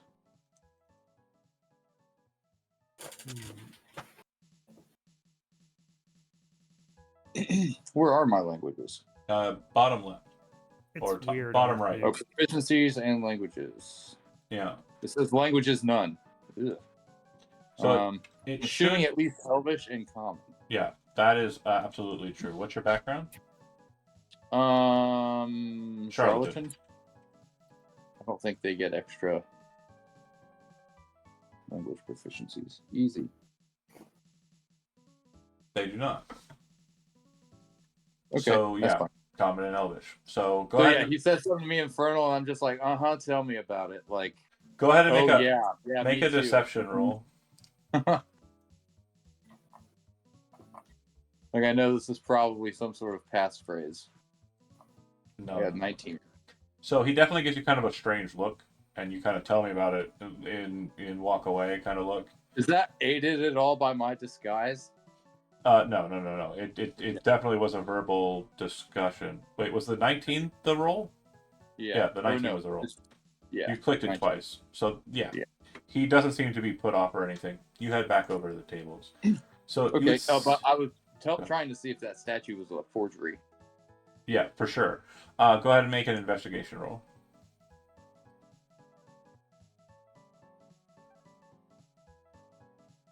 Click once, then wait 20 seconds. 17. It looks from the very short amount of like just perception that you can make on it. It looks like it's made out of like solid gold and like it looks like it's the thing you're looking for. Hell yeah. As he turns, he kind of says like, gives the guard like a very thank you kind of look and turns and walks back to his table. Okay. And as he's on the way back, he will telepathically tell the Dragonborn, where is it? Kappa. Varric. Yeah, he will tell Varric mentally. As a very close to me. That's the one we're looking for. Okay. Varric kind of nods. You would see that there are a total of 8 players that have been taken back. It looks like some of the players who were okay to move on kind of just didn't follow on the way back here. And at this point, the attendants, who for purposes are standing near here, you see the attendant kind of gesture for you to come over to her as she like stands with the dealers. Oh, me? Okay. Yeah. And she says, Arnis, I know that you had a rough evening last night. And everyone else, I know that there's probably things that you're more interested in doing this evening. The tournament must go on. There's one more round tonight, and then there will be a round tomorrow. It seems like turnout wasn't as good as we'd hoped. But I'm sorry. Yes. What seems is something wrong? I was under the impression that everything was going just fine. We have more active dealers than we need for the tournament. We just need 2 dealers. So I'm asking some of you to go back to the regular tables, bring out a regular deck of cards, prep some poker. That would be fine. Most folks are interested in running the river instead of watching people play games, and that's fine. That's all well and good. I'll actually, if you don't mind, I'd like to go back to working the regular tables. Well, we need volunteers. Is anyone interested in? She looks around. You say you're willing or wanting to go back to the regular tables. You see her kind of. Okay, well, come here, and then she takes everybody over, all 5 of the people over to here, and chat. Yeah. Pick a number on a D6 that is not a 6.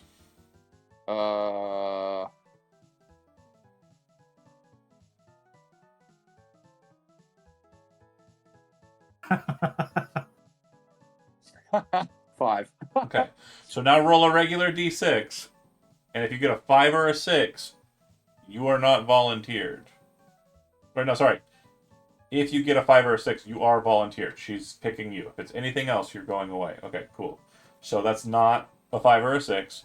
So you are not forced to sit back here. You are allowed to go back to the other tables. 2 of the other dealers are picked for this purpose. So I'm assuming that all happens within like that, I guess, 3 or 4 minute window. I'm connected with. Yeah. And I want to be sure.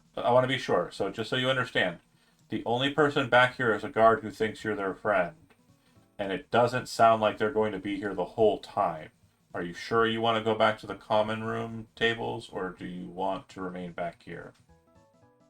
Last call. Well, I figured if I go out to the common room tables, I can sort of spread the word and let everybody else know that the statue's in this room. Moro already told us. Moro knows already. But if Moro knows already. But if you remain here, right, then I'm also the man on the Just inside. want to make sure you have your options on the table, because again, the only other person that's got access to this table so far to say is Varric, but he's a player, probably not going to be able to get past the guard as well. Okay, then yeah, I'll stay here. I got an idea. You of what kind of I stop, want. and then you kind of walk over and pat one of the other dealers on the shoulder and say, "Okay, you don't look like you're having a good time. I'll take your spot." And so you Right. end up being the dealer, and you are shifted over to roll a d6 again. Last one, I promise, guys. It's cool. 3. I got an idea. Okay, so you will be at Barrick's table as the dealer at the beginning of yes. next session. I'm going to move off of your side, and I'm just going to make sure everyone else is where they need to be. Immediately after the lizard nanigans, you two link up. You have the lizard on your shoulder or in your pocket or whatever, and you're prepared. Krungar, very much the center of attention for the moment because of the yelling, but it's quieted down a bit, and he seems to be kind of, liquoring up. Moro, you kind of stand in the area, having done a little bit of gambling, and kind of still maintaining an eye and optics here. You think you understand the way that this is going to go at the end of every round. So there's one more round for today.